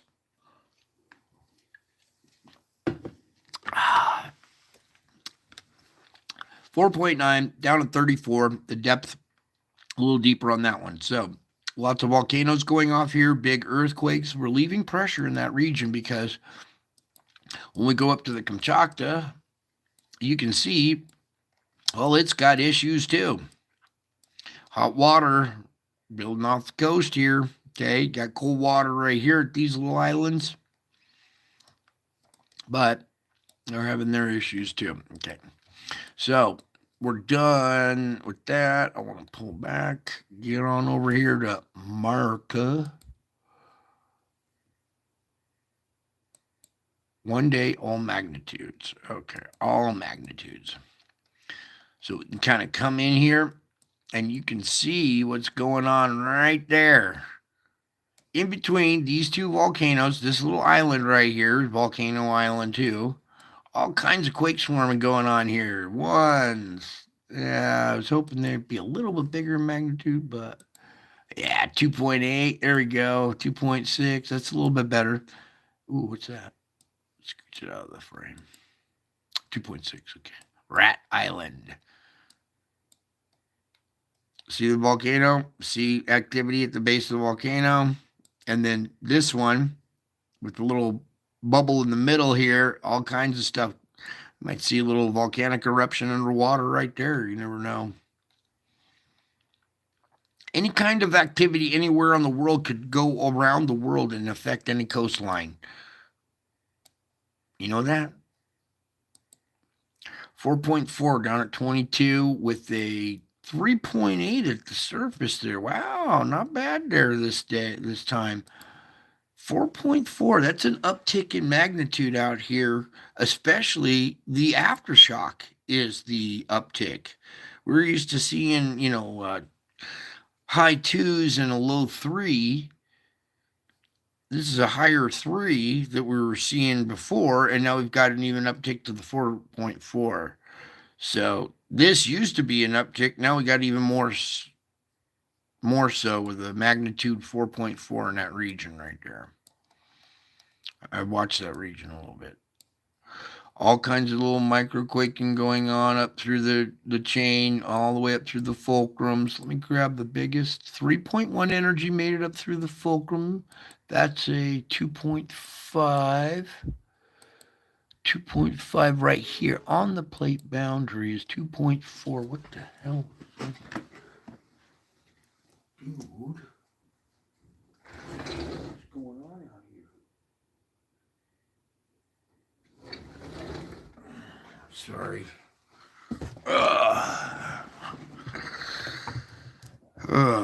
I live in a jungle. Not a jungle, but let's just say we get a lot of critters around here. All right, back to our fulcrum points, all pretty small microquaking. We'll get into this region now. 1.1's not enough. These are all little small quakes, but dang, got entities coming in the other door now. On the flank of the volcano here, Mount Rainier, earthquake activity on the flank of the volcano, little microquaking. Here's another volcano, earthquake on the flank, earthquake at the peak of that volcano right there. It's not much, but it's just still a sign that there's activity going on underneath these volcanoes, because right here is magma coming out of the ocean floor. Just hop skipping away. Boom. Thankfully, it's coming out there and not shooting out of these. But if we don't see some quake activity or a lot of, well, I have a feeling it's going to continue on zipping up in northern fashion and possibly trigger something along the way. I pray I'm wrong. Okay, I do not want to see a big quake. Okay, everybody else like, oh, the big one. No, do not want to see that happen, but the potential is so there. I would mm, biting holes in my tongue trying to like not jump up and down and scream.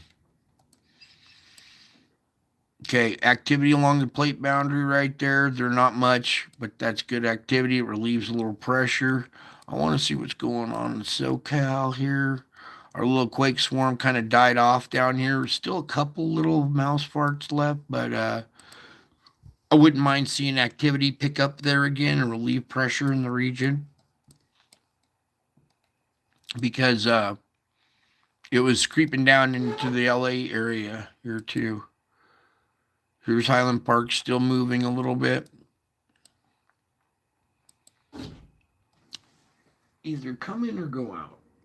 Quit opening the door. 1.1. Okay, a little quake flurry here. This is not too much, but it's something. Okay, well, new one here, but that's Little Lake, California. Pretty quiet out there tonight. All right, meantime, Texas. Biggest quake was a 3.3 today in Texas. So pressure comes in, picks out path of least resistance, which is a man-made perforation in the crust. Good job, you guys. 2.2. Oh, frack. All right, here we go. This down here in 1.9 Garden Ridge, Texas, is kind of, it's on this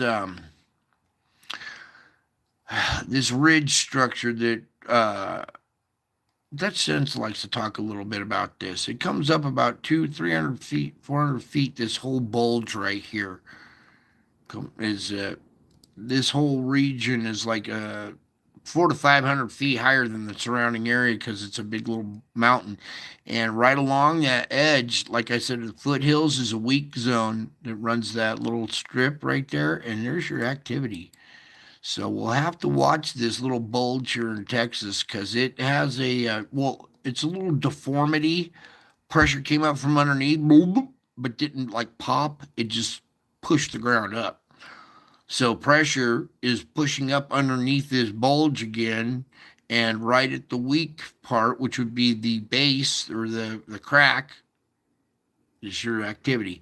Watch that zone a little bit there too. This might be a new path of least resistance that we're seeing starting to form.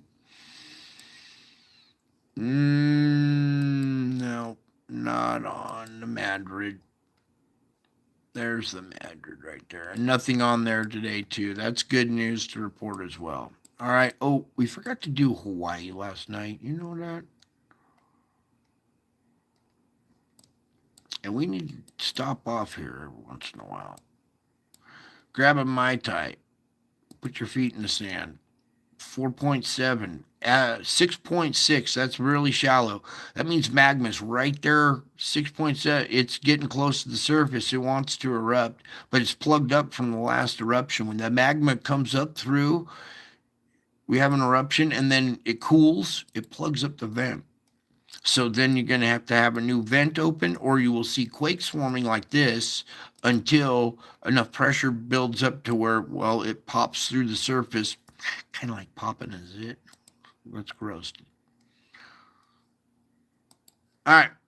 There's your activity 1 right at the peak of the volcano too. That's a little indicator that the pressure down below is coming up through these channels.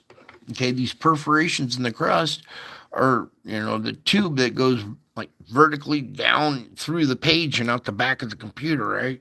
So it's a tube that goes down into the earth, and it's got to plug rocks, all cold, or magma that solidified at the top, and it can't push that plug out, so it'll crack along the sides, it'll swarm along the base. You see what I'm saying? And when you see one right at the tip right there, that means that main column, something pushed up on that main column that was coming right up through the middle of the volcano. So if you flip this over and looked at it the underside, much like the bottom of a tree, it has that conical type effect. Well, something pushed on the bottom of that cone, and pressure came up through the little, well, through that conical shape.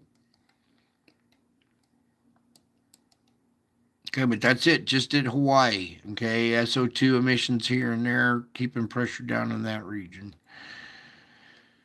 Okay,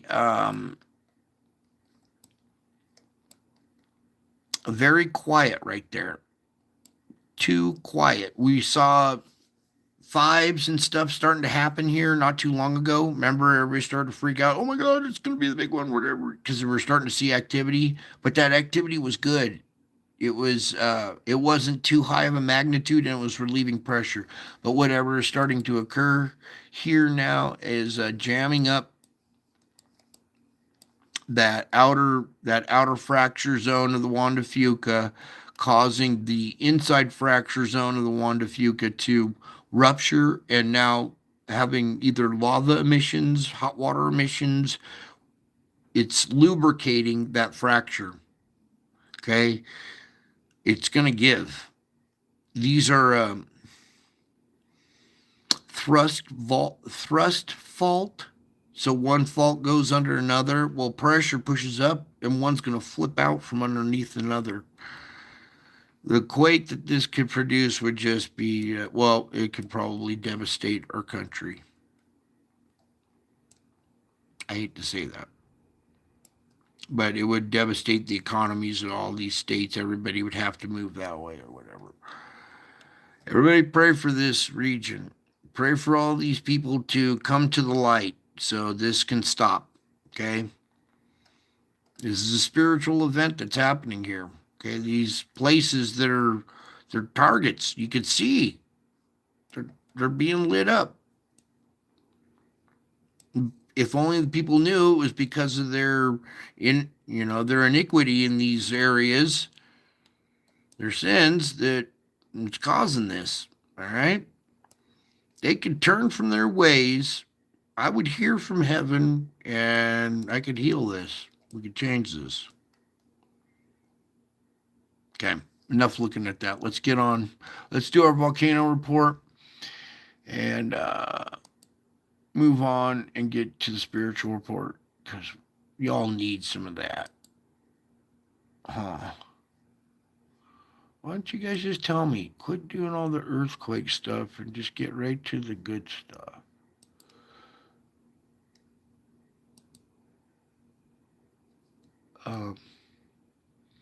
No geomagnetic forecasting, so we don't need that. We don't need that either. So let me just pull up a volcano report here. Sorry it takes a second to do that. I got to clear out some of the old tabs.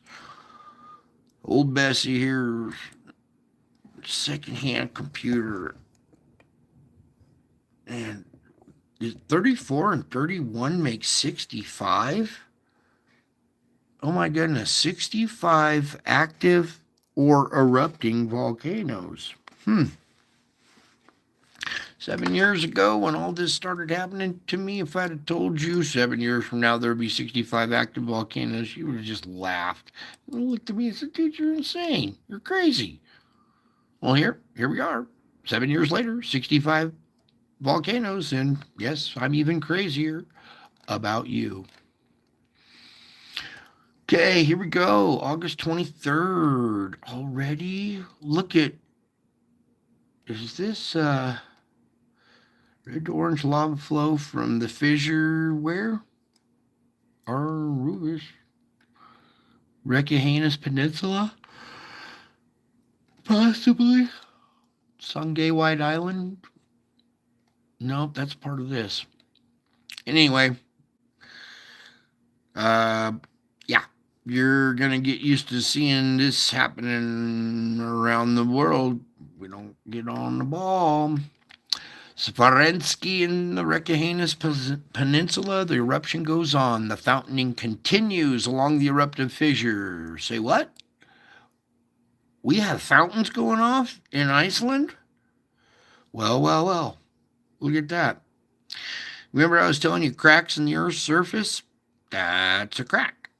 And it's a fissure, and we don't just get one little vent where it's spewing one spot. It's a whole tear, and it creates this whole curtain of fountains. Curtains of lava fountaining. A lot of pressure being relieved right there, by the way, too. Okay? If it was just one little spot like this little guy right here, that would be minimal. But a lot of pressure, a lot of heat coming out of the planet right there. And see all this smoke, a lot of SO2 coming out right there too. Okay. Yes, Reykjanes has awakened. Okay. Ooh, sorry. Ooh, sorry, you guys. Sleep deprivation's a bit. IBU at 8,000 feet. Typical eruption out of Ibu. Okay, it's always kicking at 8,000. It's like it's daily event. Every day it's Ibu at 8,000 and Samaru at 15. I mean, we haven't missed a day. White Island, 6,000 feet. Fuego, 15. That's pretty good. Or pretty high blast, I should say. Songay, 20. Reventador, Novier. 25 out of Sabancaya. And that was just in the last few minutes. Okay. Let's get into today, which is now yesterday, because, well, time flies when you're having fun. Time flies at this channel. Look at all those volcanoes, huh? If there's that much going on land above the water, imagine what's going on under the water. Okay, Suwanosi-jima, 7,000 feet. Luitobi, 10,000. Semaru, 15. I could have told you that with my eyes closed. Marapi on Sumatra. Okay, Sumatra's chipping in, doing its job. 14,000 feet. That's a good relief of pressure right there. That's a high, ash cloud. And remember, each one of these is another ash cloud going way up high, adding what? More particulates to the rain-making machine. It's just an out-of-control runaway train. Dukono. Go climb Dukono while it's going off at 8,000 feet. You could run down the slopes and make it on YouTube. White Island, New Zealand, 7,000 feet. Fuego, 15. Nevada del Ruiz back on the map with a 21,000-foot blast. Colombia, Ecuador, okay, right at the equator, right where we're seeing that heat plume coming out that's affecting the La Nina.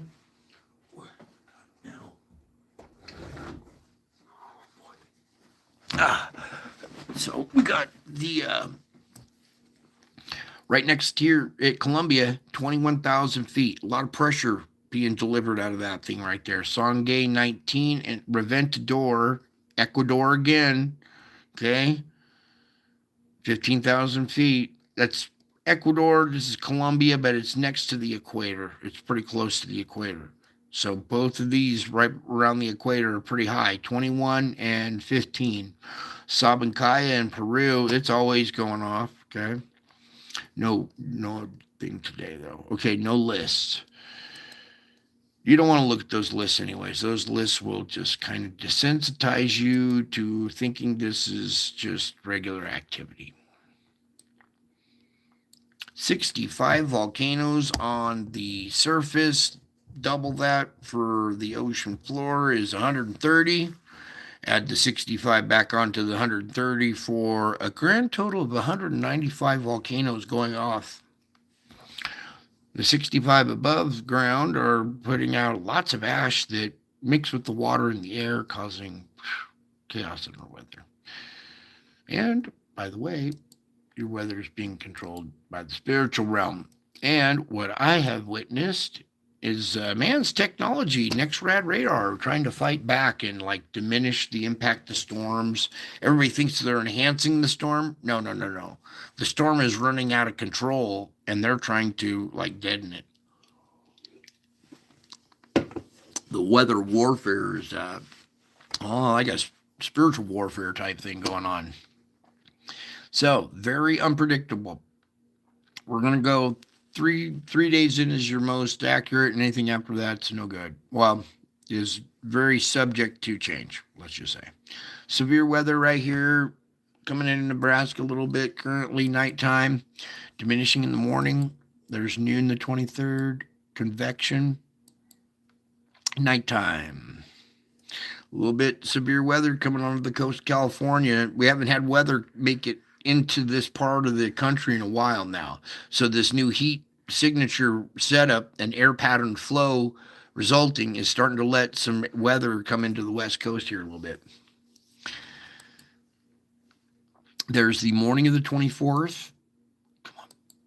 Noon, convection, nighttime. See that nighttime activity up in Canada? That's dangerous stuff. Morning of the 25th, still there in Canada. Little chance here too. Noon, convection, nighttime, again up in Canada. 26th, noon, convection. Ooh, look at convection the 26th, right up there in Canada. Same with the coast up here. See that cool air up there at convection, the 26th. Nighttime even blossoms harder up in Canada. You guys up there, I would get out of there too. My morning of the 27th, noon, convection, nighttime. Okay, anything else after this is just kind of subject to change. Morning of the 28th, noon, convection, nighttime. 29, noon, convection, nighttime.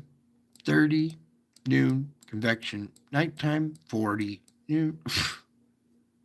31, noon, convection, nighttime. Ooh, nighttime stuff right there. That's way out there. So, morning of the 1st, noon, convection, nighttime. 2nd, noon, convection, nighttime. 3rd, noon, convection, nighttime. 4th, noon, convection, nighttime. 5th, convection, nighttime. 6th. You see how that low pressure, that comma shape thing kind of forms right there?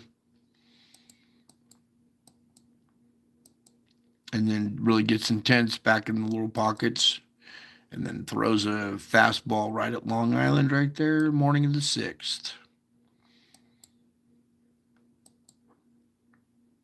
Nighttime of the 6th, morning of the 7th. We got something swirling around here and possibly come on shore. Noon the 7th, convection, and that was all she wrote for the thing. So that's pretty far out there. So let me just let that replay there real quick, and thank you for your patience and tolerance of putting up with the astrophysics and the geophysics just so we can get to the metaphysics of it all. Why all this is going down, the bigger picture, not your typical crystals and guru metaphysics, but the actual, real, true piece. Okay, now, what was that one that you were talking about? How do I get to that? So there's another face captured, you guys. Let's see if we can get this one. Let me find it. Was where? Oh, okay.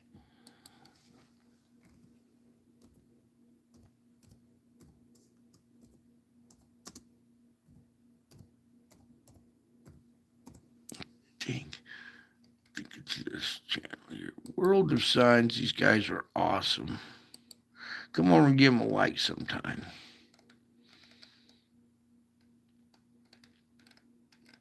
It's not in these. It was on there. Dang it, where'd it go?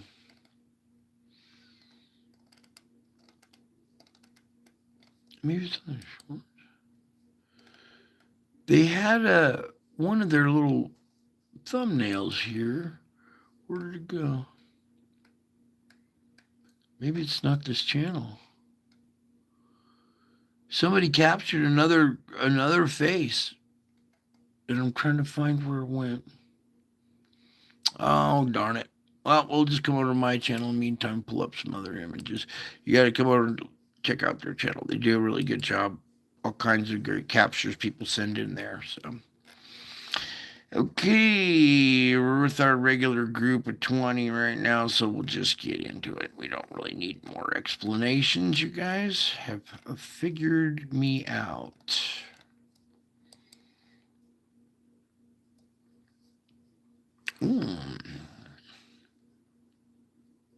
Come on now with your ad. All right, we'll pull that one up right there. Very important image. Yeah. Wait. Go back just a tad bit. I want it right there. Nice in the center. Okay, pull up another. Get rid of some of these other pages too. Where was that one? I'll have to find this new one and bookmark it.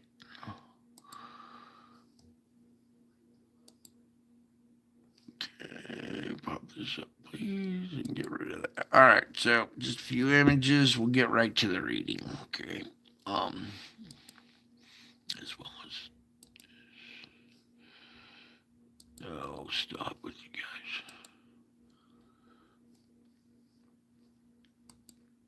I take a lot of pictures. All right. There is your foundation, your rock. 2,000-year-old prophecy came true on Easter. All days. Wow. That should just speak volumes right there. And that's my face again in the clouds with a crown, just like here. This is my face right here, showing this weird kind of crown structure growing, and it's actually coming from here. That's the more important part. Well, when we switch back, we'll get to that one. So, all right, just important that you know that that's my face right there in the clouds, okay? That's my face out by the moon. Okay, how is this happening? These are real miracles. You are witnessing a real miracle. Okay? That's why it looks so odd. It's not your computer generated. It's not AI. This is back in 2020. Okay? Very painful to take these images, to hold my camera up and do this. Okay? So I paid dearly to get these images. And that's why I keep bringing this one up. It's so important that you get this tattooed on your mind. Okay, say the power goes out and we never get to see each other and meet in the air again. Until we do. But I want you to see that and understand that's your foundation to lean on, to trust in, to build on. Okay? So much that image does right there. So much that comes from this. Okay? I want you to understand something about me. Okay? I'm a God who heals. I heal broken bodies, broken minds, broken hearts, broken lives, and broken relationships. My very presence has immense healing powers. You cannot live close to me without experiencing some degree of healing. So it's also true that you have not because you ask not. So you receive the healing that flows naturally from my presence, whether you seek it or not.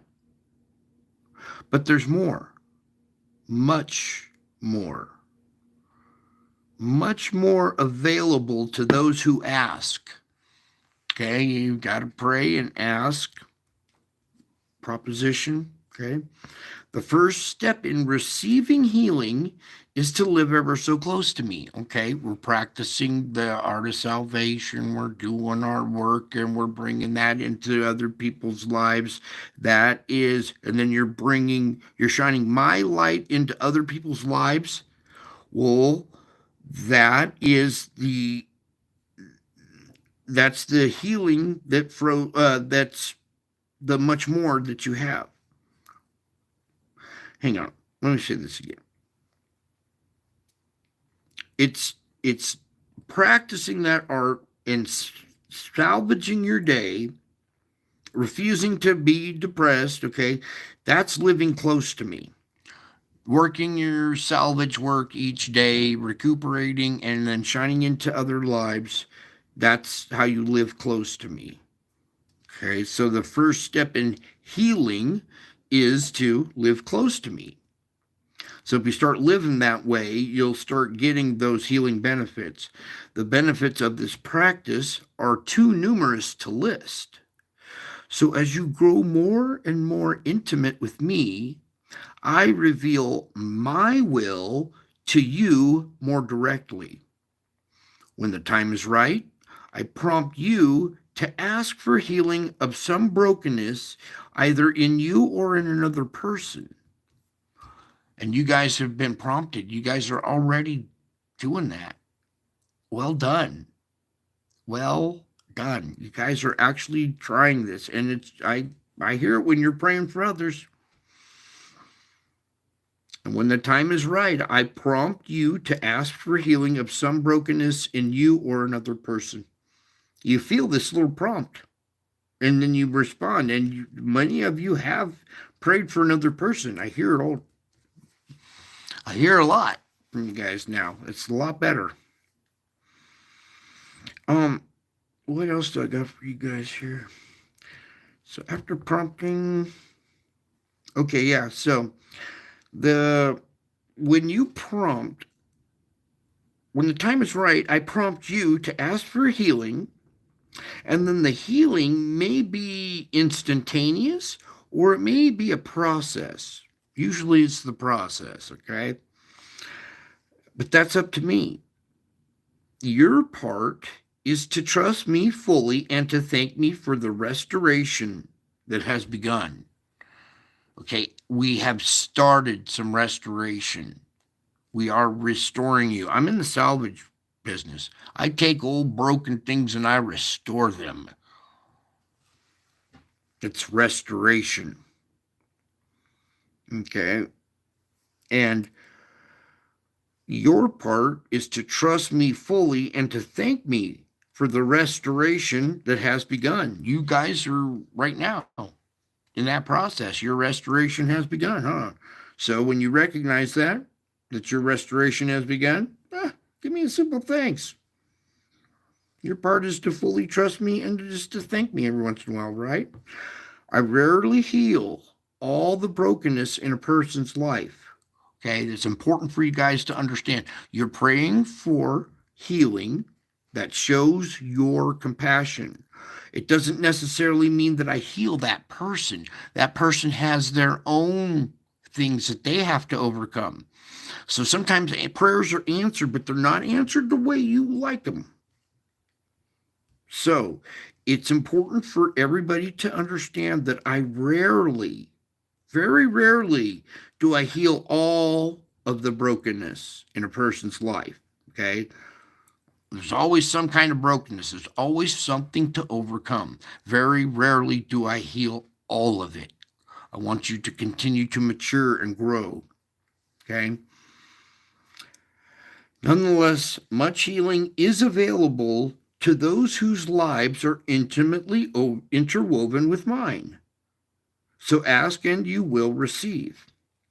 Okay? You are intimately interwoven with me now. So much healing is available to you. Because I just told you much healing is available to those whose lives are intimately interwoven with mine. That would be you guys. Mm-hmm. What else? Mm-hmm. Yes, this one definitely. Okay. You know what time we're in. You see already here. Okay, already here. You are caught up with me in the clouds. We're meeting in the air, and you're waiting. Okay, I got some unfinished business to take care of. All right, so you're waiting with me. So wait with me for a while. I have much to tell you. You are walking along the path that I have chosen for you. It's both a privilege and a perilous way.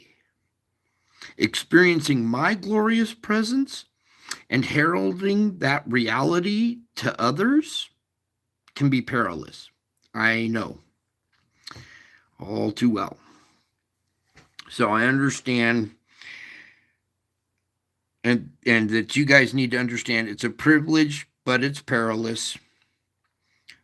Because if you're experiencing my glorious presence and heralding that reality to others, sometimes you feel presumptuous to be carrying out such an assignment.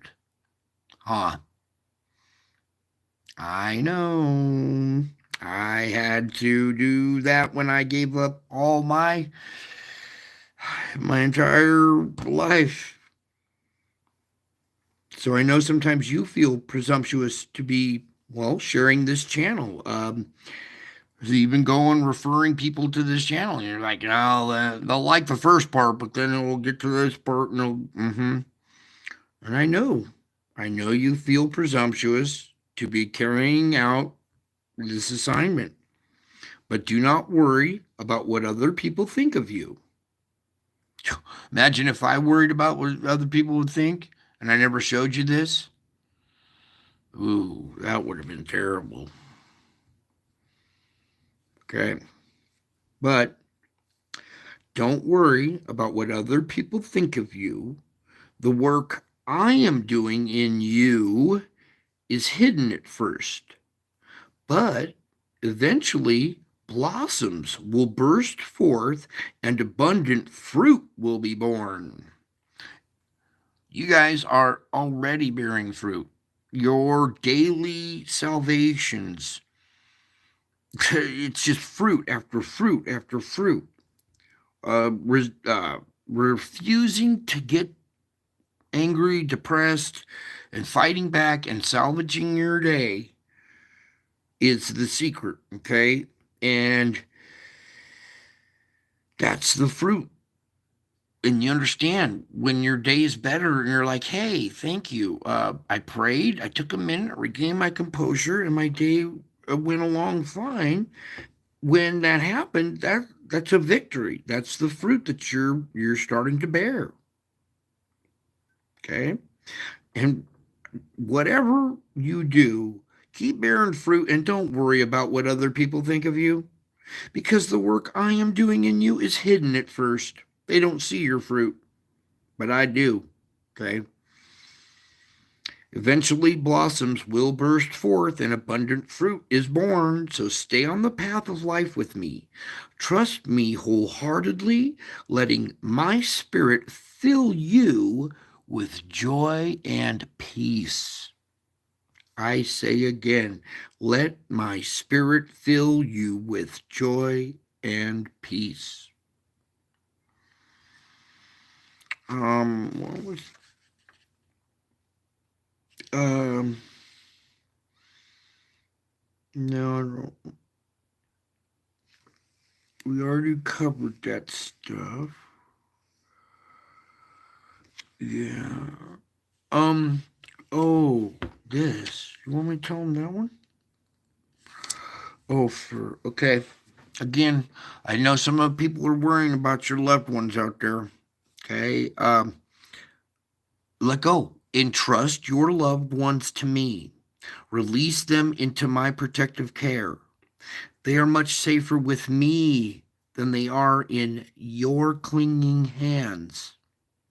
If you let a loved one become an idol in your heart, you endanger that one as well as yourself. Very, very tricky stuff. Okay. Your loved ones are well, you love them, but they can't become an idol in your heart. The only idol in your heart is me, is the same, is Jesus. Okay. We'll say it that way. So, if you let a loved one become an idol in your heart, you endanger them as well as yourself. Remember the extreme measures I use. Let's see here. I want to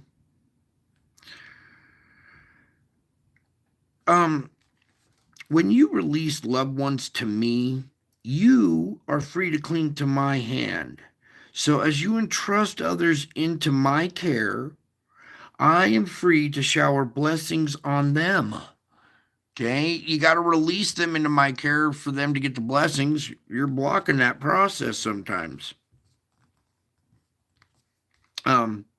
When you release loved ones to me, you are free to cling to my hand. And as you entrust others into my care, I am free to shower blessings on them. My presence will go with them wherever they go, and I will give them rest as well. This same presence stays with you as you relax and place your trust in me. And watch closely to see what I will do. Chapter 1.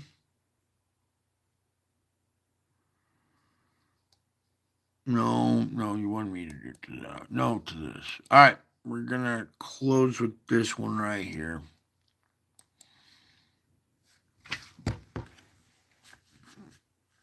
Okay.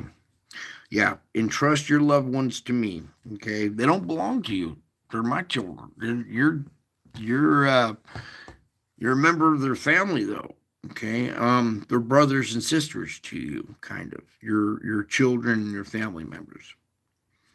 Okay, that same presence that stays with you, it goes with them and blesses them. My presence will go with them wherever they go, and I will give them rest. It's the same presence that stays with you, where you can relax and place your trust in me. Okay, when you look at that face, I want you to know that I am all around you, hovering over you, even as you seek my face.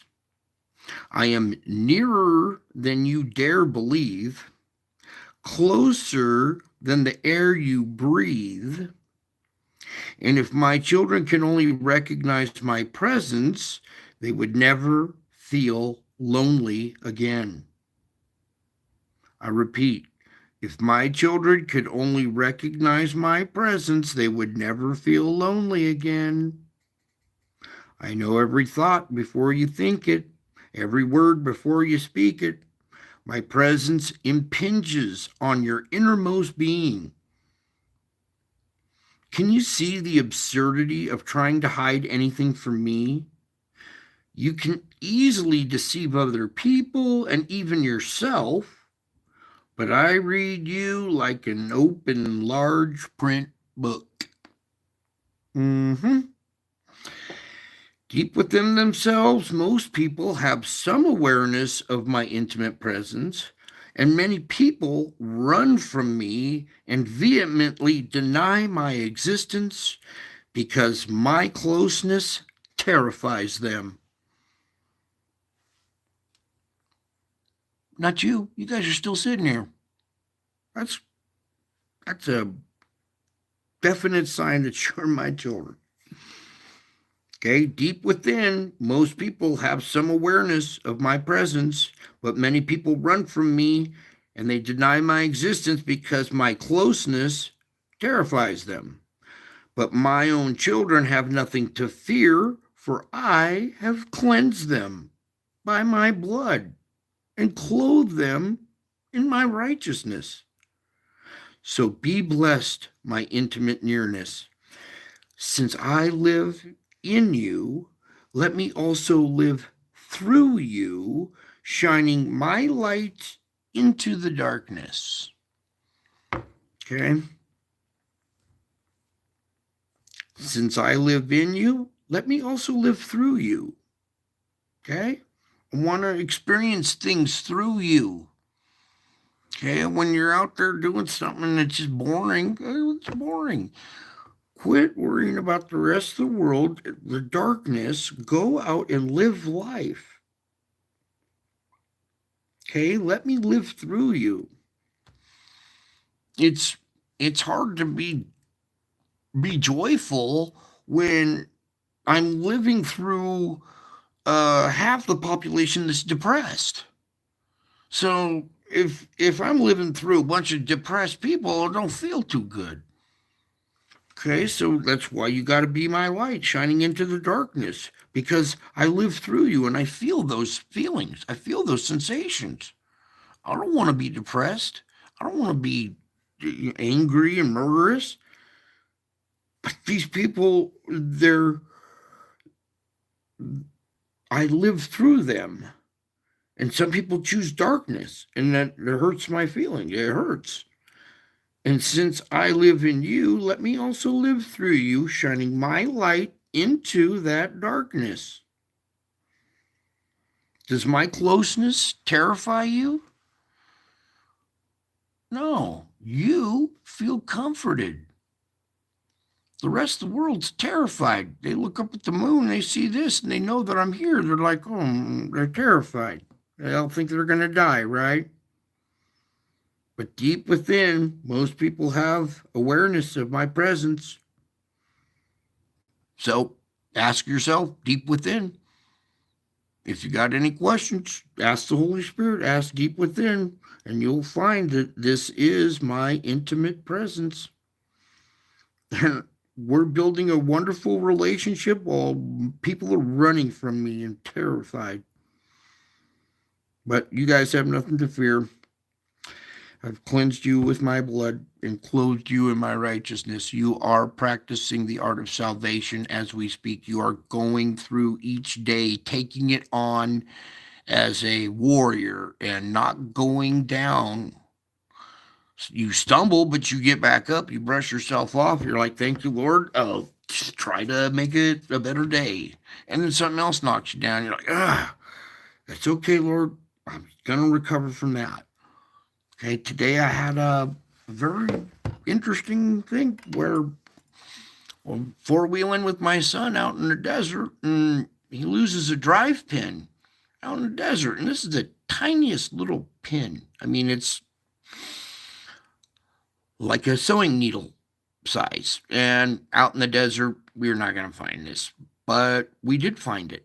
At the moment he said it would be like finding a needle in a haystack.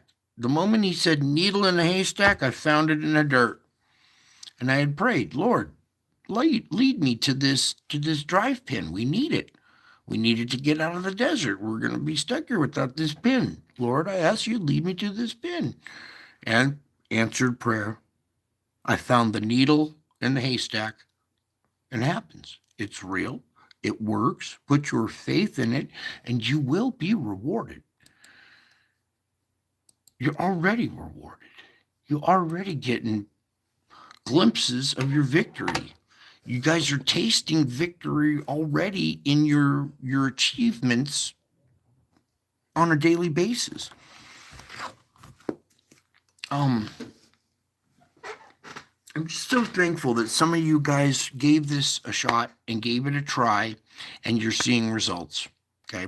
I'm grateful that you are getting that peace that transcends all these terrible circumstances that are going on. Now you see how important this is. You guys really do have that peace. You are salvaging your day. You're not going down. Don't let the media ruin your day. You know, are you plugging in first thing in the morning to the mainstream media? Or are you, first thing in the morning, are you, touching base with the Lord? It's a good way to start your day, and then your day goes a little smoother. In fact, most of you, the day changed while we were doing the show, And by default, you started your day technically with me, didn't you? Good job. Well done. You'll have a much better day tomorrow or during the next 24 hours until we meet again. Okay. I love to meet my family. I got some physical disabilities kind of keep me from running all over the country, but I can meet you with you guys in the air. I can live stream and we can meet in the air of cyberspace. And when we get there, you see me in the clouds. You see me coming in the clouds and you get caught up with this. You look at this and you're like, what? No way. On Easter? Yeah, way on Easter. This is me in the clouds on Easter. 2,000-year-old prophecy came true. You're caught up. You're intrigued. You're fascinated. You're like a good book or a good song or a good YouTube live stream or TikTok. You get caught up in it. Next thing, 4 hours have gone by, and you're like, oh, well, where have I been? Well, you were caught up like a good book. You're caught up with me in the clouds, and we met in the air. I love you. I miss you. Until my next show, I will be back. I'm already back. Bye.